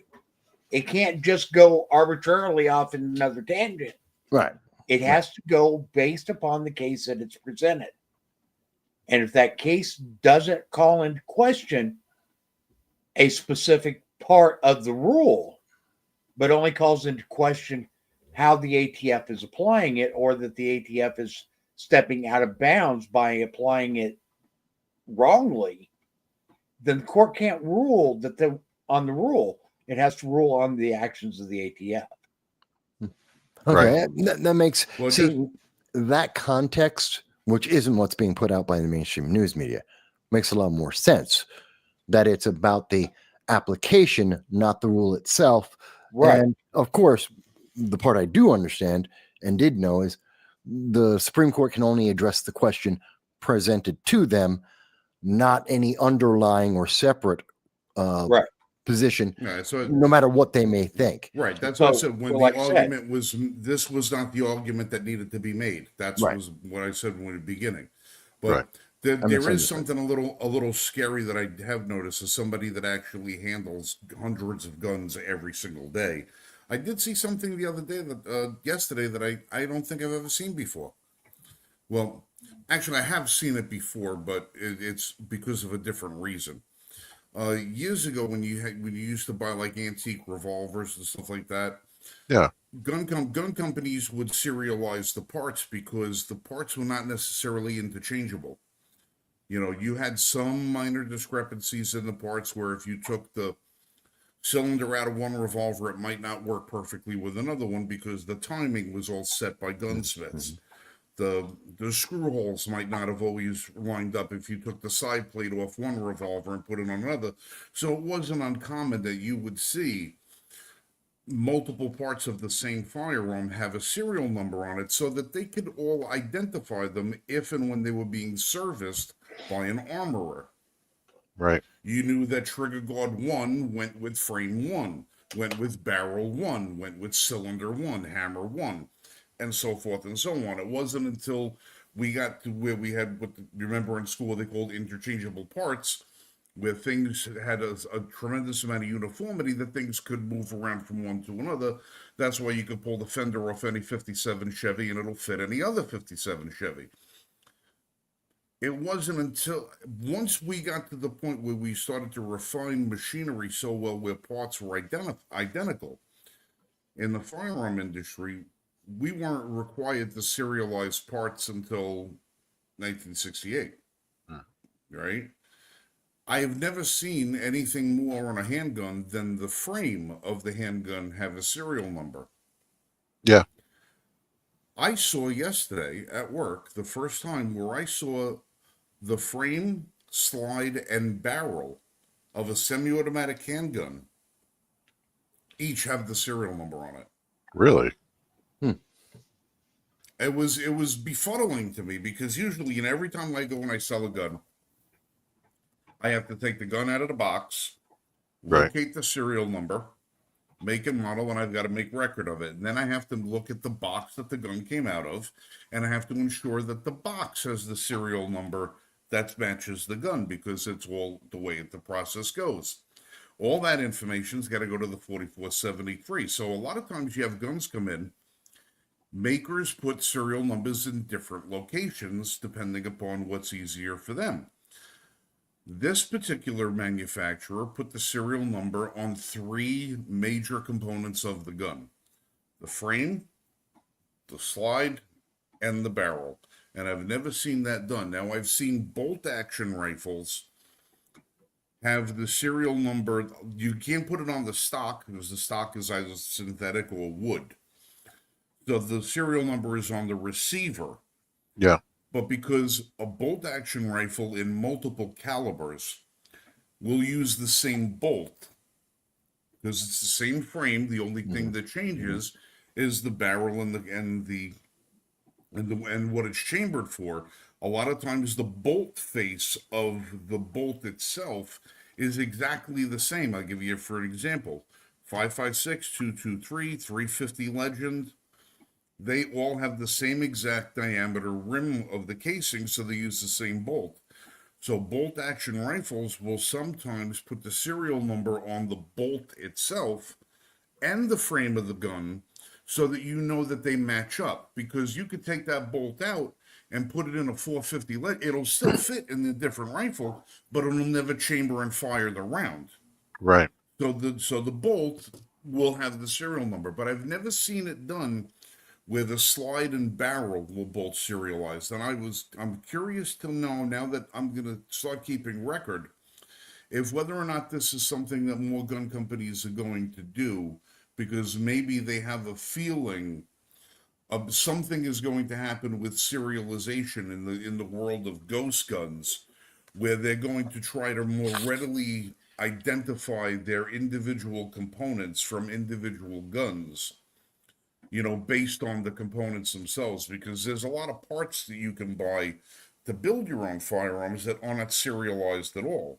So now I'm going to start wondering whether or not these manufacturers are going to stand on the side of freedom and say, no, they're still non-regulated, non-serialized parts, and sell them as is, or if they're going to now turn around and start saying, we're selling you a serialized part. You don't have to register it with the ATF, but we have a record of it. So we have a record of what barrel you bought. We have a record of what slide you bought, what recoil spring, what trigger mechanism, other stuff like that. Because mostly now, you want to 3D print a gun, all you need is the fire control module, which is the chassis that drops into the gun. The whole gun is contained in one little tiny machine. That's what ATF considers the gun. The grip frame, not serialized. Slide, barrel, none of it is serialized. But I'm going to be curious as to whether or not I'm going to start seeing a voluntary acquiescence on these manufacturers' parts, that they are going to start keeping record of the parts. Because if that's the case, there's going to be some problems. I'd have to look at the legislation from New York, but I think that it already required. Yeah, I think it already requires that the parts be serialized now because of their ghost gun legislation. I'd have to take a look at it again, but I think the state of New York has already done that, because that's part of the case that they brought against Dexter Taylor, is that his barrels were not serialized. Right. Well, no barrel is serialized at Right, this point. Right, but This just happened to be a major gun manufacturer serializing their own part, which can only be obtained through the purchase of a serialized firearm. So I'm curious as to whether or not these companies that manufacture the parts specifically for the build community, because the companies that, like, for instance, you can buy a Glock barrel, right? Right. That's not made by Glock. Right. They make hundreds of them, thousands of them, and you can buy them any way you want, mostly to upgrade your Glock. Yeah. Okay, or build. They weren't necessarily so you could build your own gun. It was so you could upgrade parts. You have a Glock, you want to put a threaded barrel on it. Well, Glock don't have a threaded barrel for that model, so this company makes a barrel that you can put in place, and you can put a threaded, protector on it. Put the muzzle device on it. Right. But these companies never serialized the parts. That was always a matter of going into. They would produce the blank, and then it would get to the company that would chamber the barrel, rifle the barrel, and finish the barrel. Tenifer, chrome coating, whatever it would be. And then they do whatever they want to do. But I've never seen a barrel company of the 100 some odd guns that I got. I've never seen a single one of my barrels ever have a serial number on it. Huh. But I saw it this week. Now, New York says you can't have parts that aren't individually serialized. Okay, well, they'll also try to pass micro stamping. Yeah, right. That says your firing pin has to imprint the serial number of your gun on every round that it fires. Yeah. Well, not only is it technologically impossible to do, but they've said, oh yeah, you can do it. It can be done. But the serial number disappears after it's struck the first time. But because it's possible, they want you to make that law. Yeah, Right. It's ridiculous. It's ridiculous. Let me switch up gears a little bit. We're running short on time, but I thought we've talked about a lot of things, and I think clarification on what we were talking about with Scotus, with the ATF here, a couple of different ways that we've addressed it, I think are pretty important. But we also sidetracked a little bit to talk about Jasmine Crockett. We were talking about Texas, and I think there's something else about Texas which I don't think anyone's really noticed yet. And from what I can tell, the mainstream media is absolutely trying to avoid. They do not want to talk about this with anyone. And I got a notification about this afternoon, about 3:00 this afternoon, I think it was, that I got sent this story. And I don't think any of you guys have seen it yet. All right. And tell me, this is in Texas. And what happened, and what you can see here, is a couple of women at the University of Texas were attacked by another individual. That's the person in this that you can see the pictures of, the one on the left and the right. So left and the right. This individual attacked these two women on a college campus with a bike lock,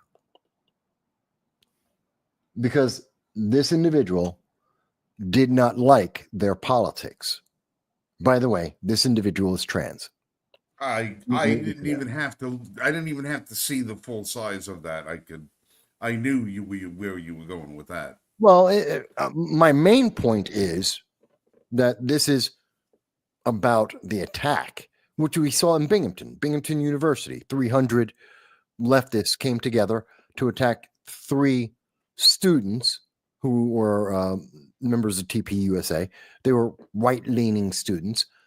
They surrounded them. They were physical with them. Police had to be called in. One of them was a woman, Lacey. I happen to know her now. But it's the same thing. This has been consistent in colleges across the country that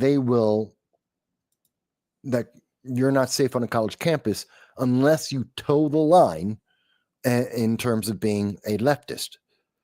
And I think that's very important to talk about because that is absolutely means the First Amendment doesn't exist on a college campus. It's got nothing to do. It's got nothing to do with the campus, though. You are not safe in this country if you don't toe the leftist line, irrespective of where you are. If you're driving a friggin' a cyber truck down the street now in any major metropolitan city, you're going to get attacked. If you drive a Tesla through the suburbs, you're going to get attacked. If you wear a red hat, you're going to get attacked. It doesn't matter anymore where it is. It just so happens that they tolerate it more on campuses because 90% of the faculty encourage people to commit these attacks. In America, you are no longer safe if you have conservative viewpoints. If you have anything other than kill the baby before it's born and tattooed on your friggin' face, you are not safe in America. They will attack you for any reason. Well, it's gotten to that point. It's become the cultural norm for leftists is to become physically violent. And they said they were going to do that. But that's the cultural norm. And that's the problem. We have allowed partially and in large part, I think, because of the Department of Education, we have allowed this indoctrination that says you are authorized. It's okay as long as you have the right political ideology, you have the right preference in your politics to attack other American citizens because they don't share the same ideology. That is segregation. That is violation of the First Amendment. It is insane. We cannot maintain a nation if we have people who can violate these things, or at least they think they can. This trans individual said, I don't like you. I don't like what you stand for. Who knows? These women at the University of Texas, they may well support trans. Don't know. Never was asked. All this person said is, I don't like you're Republican. I'm attacking you. Literally beating these women with a bike lock and then ran off. And it is, according to the Daily Wire, which may or may not be accurate, this individual has attacked other people before and been arrested for it. And yet they're still out and around able to do this again. Again, this is alleged. So I want to be clear that we're talking about what is alleged. What there is video, there is still photos of this. It is being reported by some credible news media. But it's just really shocking to me. It's not being reported by NBC, CNBC. The major news media won't touch this story. It's been all over Twitter. It's been across social media. I showed you it was on Instagram this afternoon. The public knows this is happening. Well, students know this is happening. Listen, your last 3 school shootings have all been committed by trans people. Yes. You're getting more and more acts of violence being committed by trans people. You're getting people that are telling you it's going to come down to violence and we're ready for it. You got people that it's okay to punch conservatives. It's okay to punch Republicans. Get in their face, push back on them. How much more of that? It's not even to the point where, when Nancy Pelosi was chastising George W. Bush about his rhetoric, when she does that curled up hand with the thumbs, rhetoric, that it wasn't a matter of what you can talk about any, and then people say, oh, it's a dog whistle, you're reading into it. They're actually telling these people, go out and attack people, go out and commit acts of violence, go out and do this, and there's no pushback on them. Joy Reed said Pushback that. is going to come. The pushback is going to come when one day I'm wearing a shirt that says God bless America and somebody swings a bike lock at me and I drop them, that I'm going to wind up getting hit with they had their hands up and they were saying they couldn't breathe. And I'm going to have to deal with that. But, and here's the thing. Chris made a comment, and thank you for the comment, Chris. And Chris says, I think most conservatives, or what I say regular Americans, keep silent because they're afraid of losing their job or being called racist. And I think that is absolutely true. I think that is what's happening, which is a violation of our First Amendment. We broke a foundation of our nation, and in breaking the foundation of our nation, we are breaking the society. You can't have a society of as many cultures, as many different types of people of different religions and ethnicities in one place and not have the ability to disagree, to have different opinions, to voice them and to vote on them. And we are seeing this actively being done, and we are being demonized for saying, I want to keep America, America.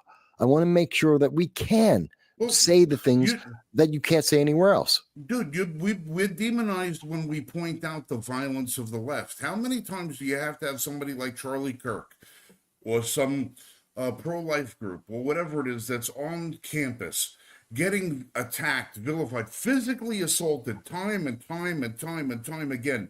And now we're seeing Tesla dealerships all over the country burning to the ground. People who own the cars are getting vandalized, they're getting attacked.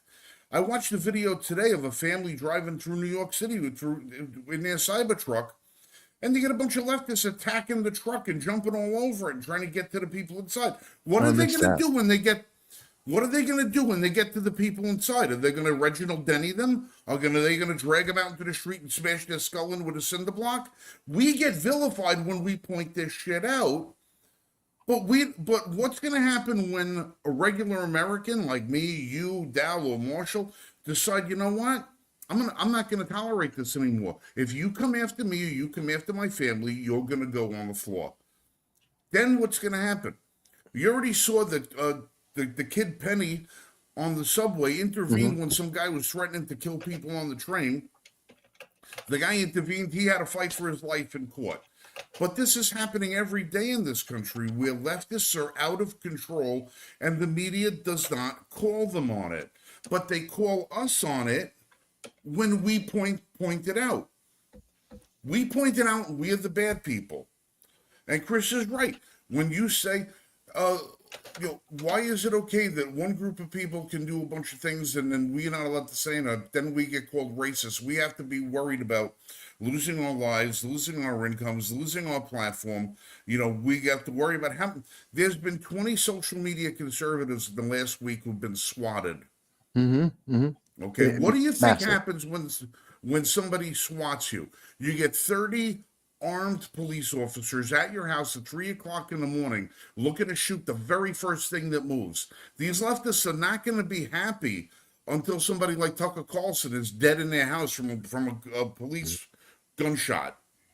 By the way, folks, if you're wondering what is swatting, it's when someone, some third party, calls the police in your area. They don't have to be anywhere near you, from anywhere in the country, anywhere in the world. They call the police. They identify and find out where you live. If you're online, you make content like any of the four of us do. And they find out our address and they contact the local police and they say that there is something happening. They heard gunshots in your home, or they heard a woman screaming in your home, or anything else, any violent action that would cause the police to come, sometimes with a SWAT team, thinking that there is imminent danger, that people are in trouble and life is being threatened. And the police come to that home to investigate that. Obviously, their adrenaline is up. They're coming full bore. They're expecting that they're going to have to fight because they've been told by this tip, this individual, that they're life threatening. This person's on a murderous rage. So that's what the police are expecting. And the danger in that is not that the police are going to just stop that person from being able to make content for a while. It's that the police could misinterpret any action and someone could die. That's the real threat of swatting, but it's meant to stop people from making content. It's not only the threat, it's the greatest wish of these people.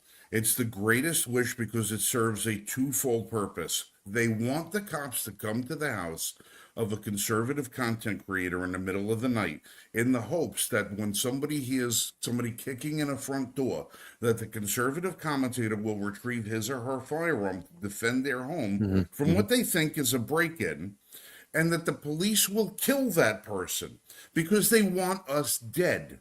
They want all of us dead. They don't want our voice. They don't want our presence. We're not welcome in their country. They want to kill us, but they don't have the means of doing it themselves.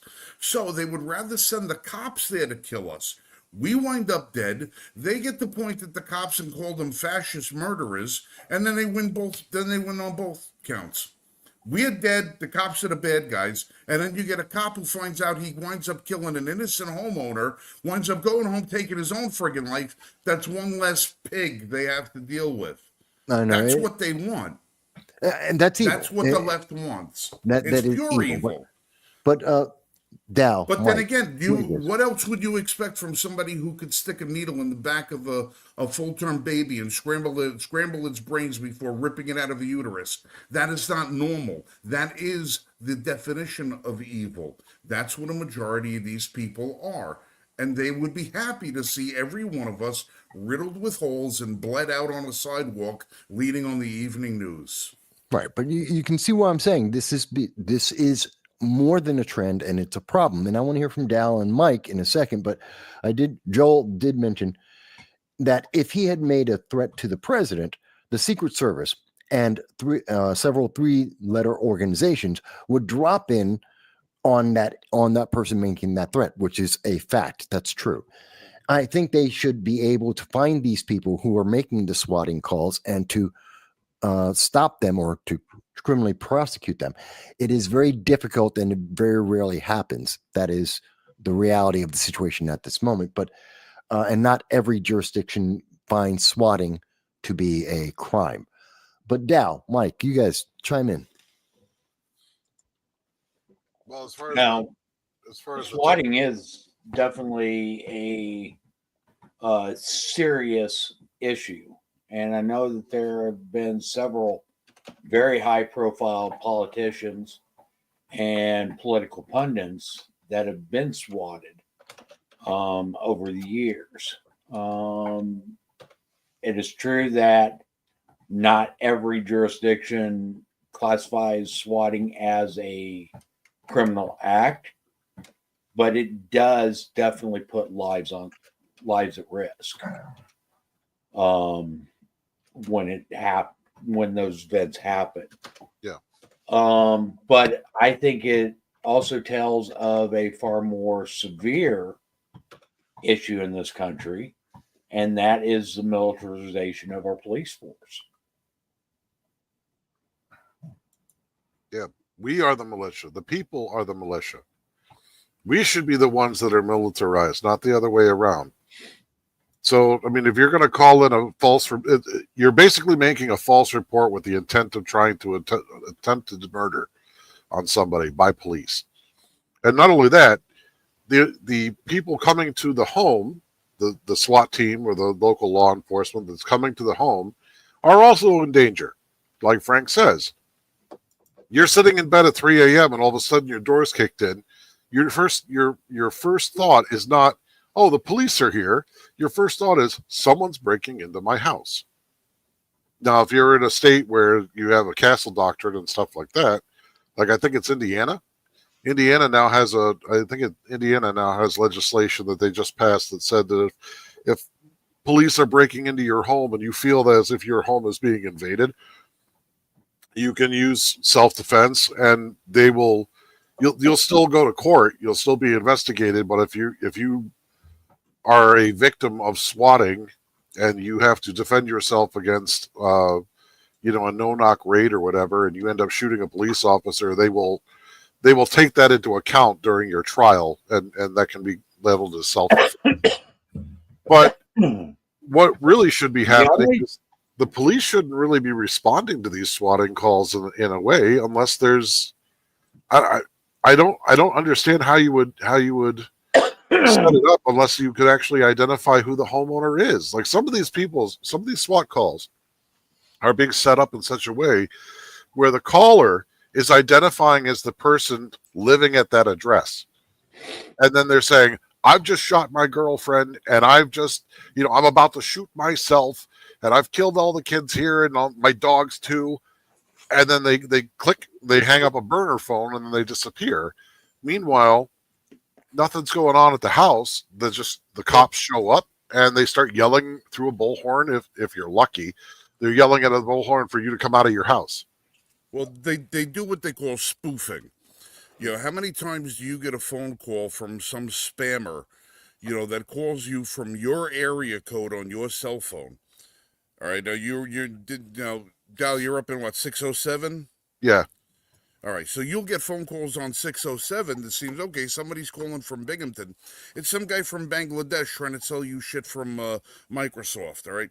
They're doing the same thing. They use a spoofing phone system so that the phone call gets bounced back and forth through a couple of proxy servers over a computer so they can't identify the exact location of it. Now, there are guys online that actually do this whole scammer payback thing, where they figured out how to trace these numbers back. Now, I don't know what kind of technology they're using. Oh yeah, but I don't know how long if it's something they can use in real time, or if every department in the country is going to adopt that kind of technology in policing just to make sure that the calls. They already know where the calls come from. Okay, regardless of whether that call is spoofed or not, the phone system, even the cellular phone system, gives what's called anti-alley information. Okay. And that is going into dispatch. The E911 surcharge that you see on your phone bill, that is what that pays for. Okay. So that information goes directly to dispatch. Dispatch doesn't have to look it up. They don't have to triangulate on phones or any of that stuff. It's automatically reported. Okay, even if you have your location turned off on your phone, it's automatically reported where you are located. Yeah. So why are we still getting people getting? Because not number one. The first thing is the dispatcher is not looking at where the phone call originates.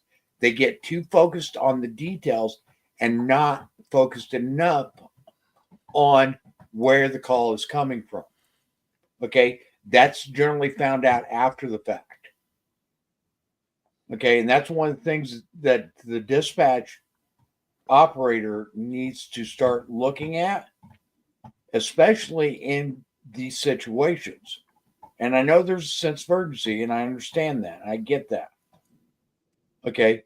But the first thing they need to do is pinpoint where that call is coming from. And if the call isn't coming from the residence that is being reported where this is happening, then questions need to be raised. They should have a flag. Or at least the proximity. Like if I saw something going on in my neighbor's house over there, I heard screaming and stuff like that, and I called 911. Right. The dispatcher should be able to say, okay, they're calling in a number for house number 12. This guy's in house number 14. Obviously, he must see or hear something that's going on. Right. There's got to be some, secondary means of validation. That's the first thing, okay? And that's where dispatch training, the training of dispatchers is going to come in play on this. Because, like I said, that information is already available to the dispatchers.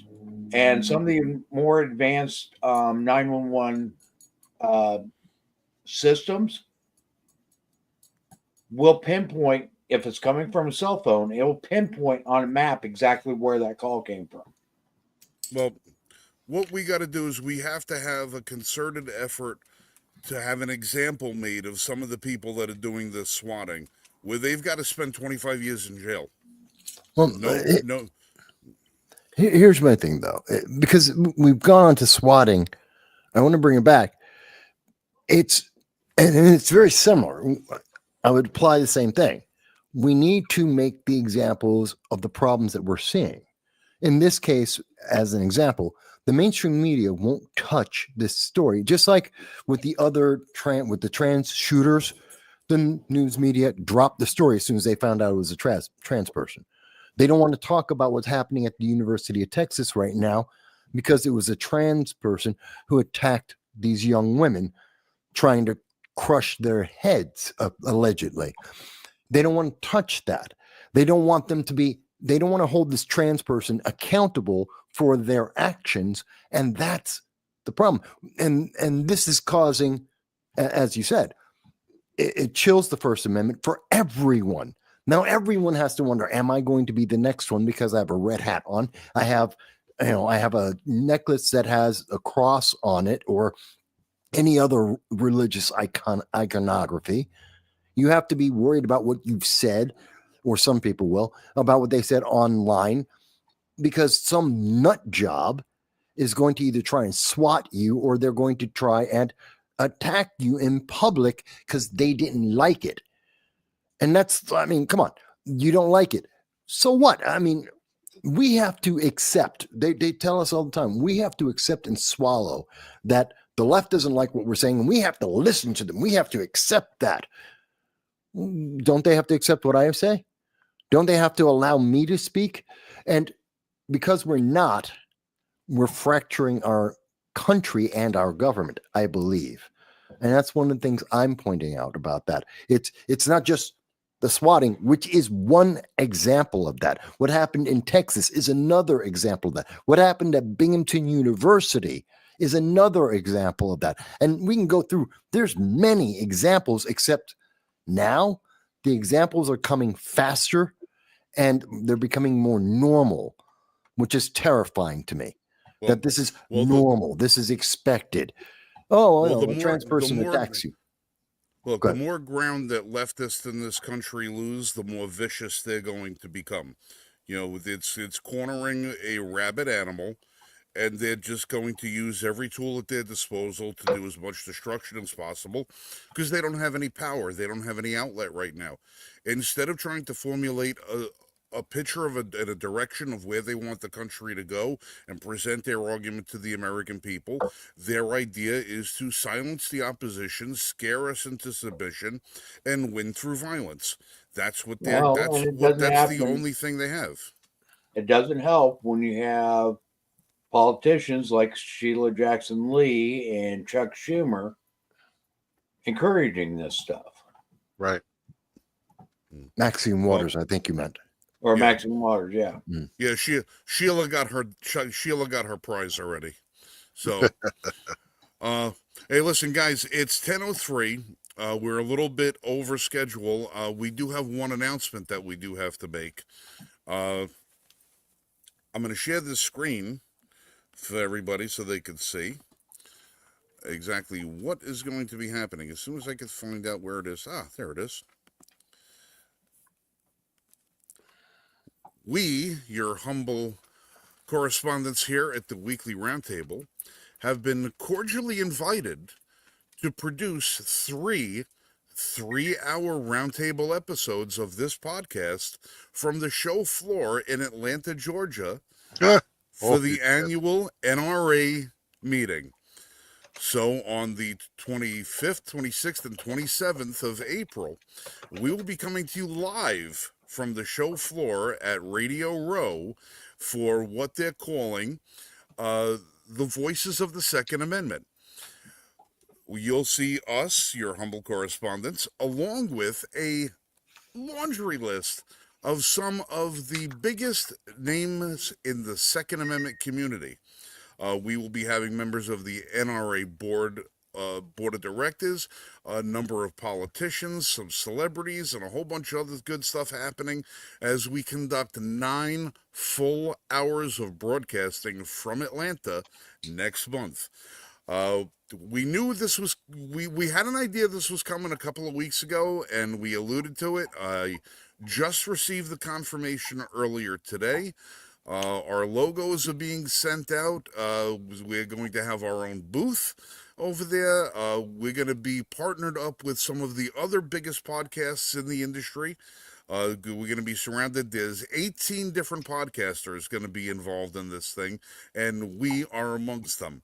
So to the folks over at the NRA, especially our good friend Amanda Suffolk, we want to extend our greatest and deepest thanks and appreciation for consideration in this. This is going to be an honor for us to participate in it, and we will be doing one hell of a smash-up job at bringing you guys some fantastic content. So not only are you guys going to see us on here on the Liberty First Foundation channel, but if you want to also subscribe to the Range Report, we're also going to be bringing you all of the content from the show floor. We've got hundreds upon hundreds of different exhibitors are going to be there, and we're going to try and bring you as much content as possible. How we're going to do this, I don't know, but we're going to get it done. So this is going to be a tremendous opportunity for us to not only get to meet more people from the Second Amendment, but for people of the Second Amendment community to get to meet us and our audience. The Second Amendment community is one of America's largest groups of people who are very like-minded in their solidarity of being able to defend themselves, their homes, their families, and their country. We're constitutionalists. We're generally purists when it comes to firearm law, and we cannot wait for this to take place. So you guys make sure to bookmark and hit the alerts on our channel tonight. You'll see a little bell under the window. Make sure whatever channel you're watching us now, subscribe to the alerts, subscribe to the channel, go to the Range Report, subscribe to that, and hit the alerts for that, because there's going to be a shit ton of content coming out of this event, and this is going to be a huge step for us in getting to the next level of being able to reach more and more people and try to, preserve our message of life, liberty, and freedom. And guys, share us. Help us grow our audience. Okay, because the more people we are able to reach, the more we can do events like this one. Yep. Okay, and that just helps everybody out. And for God's sake, please join up. Become a member. $15 a year. You get exclusive content to the L1F website, and we could definitely use a couple of funds because, unfortunately, we're going to have to pay for all of this travel and expenditures ourselves. So, when we got to take off 4 days from work, travel across the country, transport thousands of dollars worth of electronics equipment, sound, audio, video, all the rest of that stuff, and we can't survive on hot dogs alone. So please, if you can help us out with for that matter. yeah, if you could help us out with a donation, we would greatly appreciate it. I mean, we never ask anybody for anything.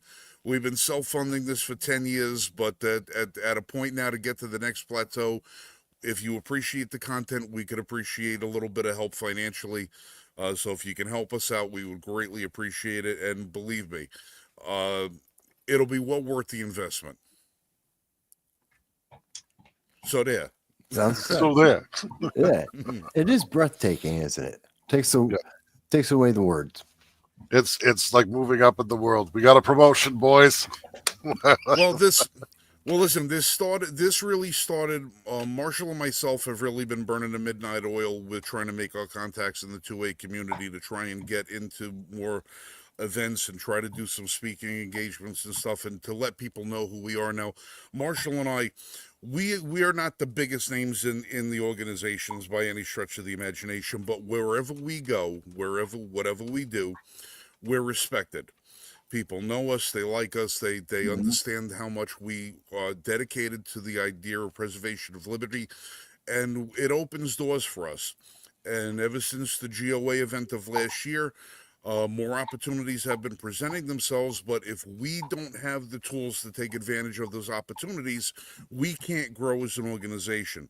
Right. And we've never asked anybody in the public to help us in any way, shape, or form do what we have to do. But now it's time where the community, we're asking everybody for a little bit of help so we can get to that plateau, not only to elevate our voices, but to elevate yours as well. Well, You know, and this is that's part of it. ultimately it. We're not doing this for us. We're doing this for our love of the country. We're doing this for our love of the Constitution. Okay. And ultimately, we don't benefit from doing this. We do this out of passion for our love of country. And the way for us to be able to spread that love is by people like in our audience helping us. That's how we get the word out further. Yep. And that's how we build a system where we start thinking of the Constitution first instead of thinking about, well, government's supposed to be taking care of me. Yeah. Sure. Because I mean, we'd like to teach the world to sing in perfect harmony. Oh God, 1970s We'd like- Coca-Cola. I would say we'd like to buy the world a Coke, but Mike fancies his Mountain Dew. I fancy Manhattan Special. But listen, there you go. But Mountain like Dew I said, needs to sponsor us. Yeah. yeah, that would be nice. Speaking of sponsors, we do have a couple of companies that in the past have offered this. See, this is where we come into a conundrum. All right, you guys know that I review a lot of products on the website and on the YouTube channel. Big, beautiful products. Lots of products. Yeah, huge products. Huge products. All right. I've got an office and a garage full of stuff that I've accumulated over the last few years, the things that we've bought and we've reviewed. And we often get feedback from these companies that say, hey, that was a great review. Thank you very much, this and that. And then sometimes we'll get, hey, do you guys have any ability to do commercials? Do you do any sponsorships, any product placement or anything else like that? We've always been very reluctant to do any of that because we never wanted to have anybody ever accuse us of shilling for somebody. Yeah. You know, when we find something that works and we think something is relevant and beneficial to the community, we bring it to your attention. And because we buy everything rather than having it gifted to us, if it's crap, we tell you it's crap. You know, I'm not afraid to crap on anything. I tell you something's garbage. It's true. It's my money. I'm spending it. Michael's spending it. If it's crap, we're going to tell you. But we've had a couple of companies that we have reviewed their products, and not only have we reviewed them, but we are using them because they're really stellar products. And these companies have reached out and said, hey, is there any way that we could, sponsor your channel or do this? And we've had opportunities to do giveaways and everything. But again, we didn't ever want to be accused of, we took a product or a monetary value for something just in order to give somebody a good rating. That's why you never see us ever putting somebody's logos up on the channel, because we don't ever want to have that accusation. There's a lot of people in our community that call themselves honest, but they're not. You know, they review something and it's the greatest thing since sliced bread. Well, it turns out they're getting a check to say that. We don't. Or they're pining for the next gun to review. The early access review. No, it's not. No, these companies will send reviewers free items for them to review. Yeah. Yeah. Okay, And a and lot that's of these, what they're pining for. If you're giving primarily negative reviews on stuff that you're reviewing because it's junk, how often are people going to continue to send you stuff? Right. yeah, they all want, and the thing is, a lot of these channels have agencies. There's one very large agency in question that, You know, I have been in contact with, not me contacting them, but the other way around. And the thing is, you know, you get a gun, a case of ammunition, and a check. Well, of course you're going to say good things about the gun. You know, unless the company knows that it's a clunker, and then you're just going to follow the mainstream, and then the company cashes in on version 2 anyway. But for us, we've never been doing that. We've always told you straight up, this is good, that's bad, this is indifferent. But our opinions are always based 2 different ways. Our subjective opinion based on how it works for us, and then an objective opinion based generally how it works. Because what might not fit me well might fit somebody else perfectly. So I'm not going to knock something just because I don't like it. Like the I might Springfield. not like it because I have gigantic friggin' catches mid hands, and that gun is too small for me, and I'm going to blow my finger off. But a 5'2", person with diminutive hands, it might be perfect for them, and it might work great. Fantastic. We're going to tell you that. But that's why we never take anything from anybody. So, you know, when people say, well, why don't you get sponsors? Why don't you do this? It's not true to who we are. You know, as far as saying, you know, we need to be upfront and honest. Now, if a company that we've been using for their product for years and we endorse their product, we like their product, and they say, hey, can we sponsor your channel? Well, by now you know that we've already liked the product enough that we're not taking anything for free. You know, so in a case like that, we can work something out. But for the most part, at this point, we just need some help from the general public to get to the next level. Hopefully next week, if possible, we're going to put a link up on there for a donation that if anybody wants to send a few bucks over to us to help us out with our transportation costs, it would be greatly appreciated. Believe me, every buck helps. I mean, we tried selling t-shirts. We tried selling this. We tried selling that. It turns out a lot of companies don't like to print stuff up for the Second Amendment. Yep. Right. You know, so we literally have like 5 different companies we had contracts with that we had to dissolve because they wouldn't produce the items we wanted to produce for sale. So while other channels have their logos emblazoned all over stuff with nice little slogans, well, that's because they're buying 10,000 shirts at a time and then selling them from that. We don't have the ability to do that. So we Right. have to do what they call drop shipping. Drop shippers don't deal with Second Amendment companies. So we're at a disadvantage with stuff like that. So the only thing that we can sell to anybody is our honesty. You know, and who we are as people, and what we're trying to do, and what we're trying to share to the people, and what we're trying to do for the community overall. So if you support us, you support the message, you support the mission. Hopefully, you can support us a little bit of the way and get us to the next level. And that's where we are. Yep. Isn't this a cool little body cam? That is pretty neat. Yeah, the Like little that. rotating thing. Lori and I this week went to Palmetto State Armory. They have what they call the Gathering every year. Ah, the Holy And, Grail. No. Yeah. It was a 2-day long event. Lori and I stayed for the first day. By the time we got there for the second day, we got there and there was already 300 people online, 500 cars in the parking lot. It was like 1,000 feet to get from where we would be parked to get to the line to check in. I looked at Lori and said, you know, I pretty much already own everything that they're offering us to shoot. Let's get the hell out of here. Let's spend the day together. So we left. We left.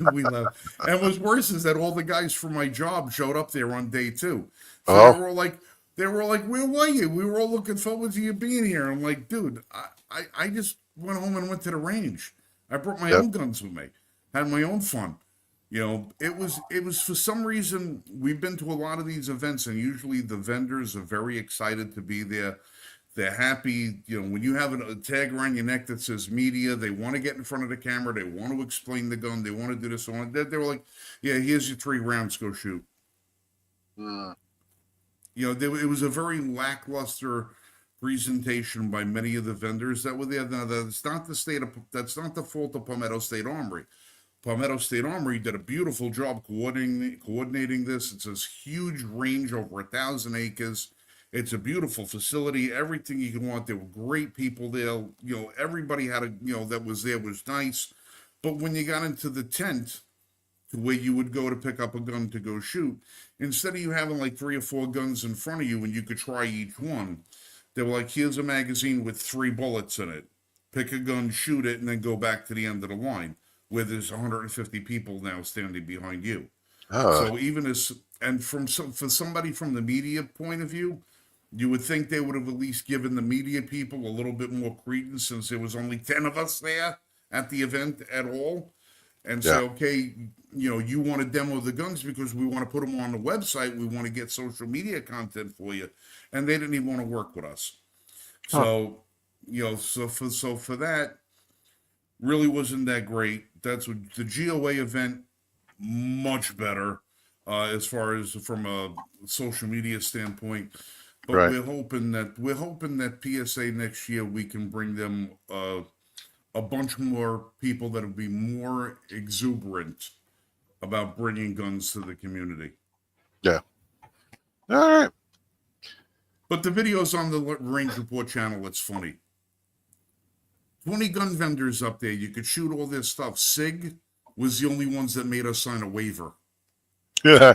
Wait, is that because they gave you a P320? That's what I shot, and oh no! And contrary to my my inner demons, I did not drop it. Because I was saying to myself, do I drop it? Let me see. But they were giving us live ammo. I didn't want to take the risk. Yeah. So that's so funny. All right. Hey, Chris Jones just said he just subscribed to us on Liberty First. Chris, brother, thank you very much. It's appreciated. Any help we can get. Chris. We love to having you here. Listen, Vass stepped out. I think his puppy needed to go do the poopies and the peepees and all the rest of it. Remember, not every peepee time is poopy time. That's right. Poopy time is peepee time. All right, so that's just my little word of advice for the night. I'm going to sign out. I'm going to get out of here. If you guys want to keep going, out of you here guys too. go. Yep. All right. So I've been working tons of hours, so I'm kind of tired. All right, so I'm surprised you're still awake, Mike. I really am. Me too.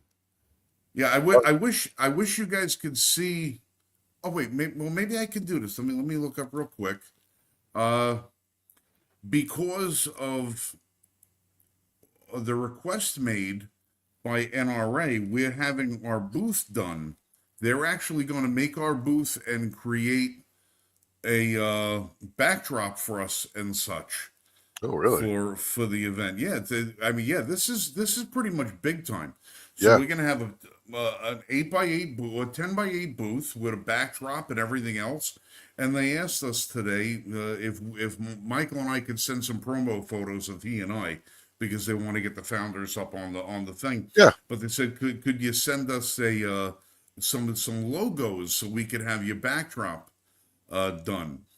So I said, okay, I guess we can do that. So, ladies and gentlemen, our new logo for our show. I wish I knew how to get back to the thing. There it is. That's our brand new backdrop logo. Is that a recreation of the 5150 challenge coin logo that they gave you? It just so happens that's who made that logo up for us. I spoke to Keith earlier today. I said, hey, listen, I need to. Can you possibly send me a high-res version of the challenge coin? I said, because we need something for the backdrop logo for Radio Row. He says, don't worry, bro, I got you. And about 2 hours later, he sent that over. That's sweet. Yeah, so Love it. That's gonna be emblazoned on an 8x8 canvas right behind us while we're doing the show. So Keith at 5150, again, thank you so much for once again coming through for us. All right, listen, I'm out of here. If you guys, on behalf of Vasquez, thank you very much. I wish I could do a Dragon's Roar, but I can't. Dal, thank you very much for being here tonight. Marshall, Always. you and I will speak. Get some sleep, brother. Yeah. You need it. I need it. And on behalf of all of us here at the Liberty First Foundation, listen, you guys all be safe and shoot straight. We love you, and we'll see you next week. Have a great night. Have a great week, guys.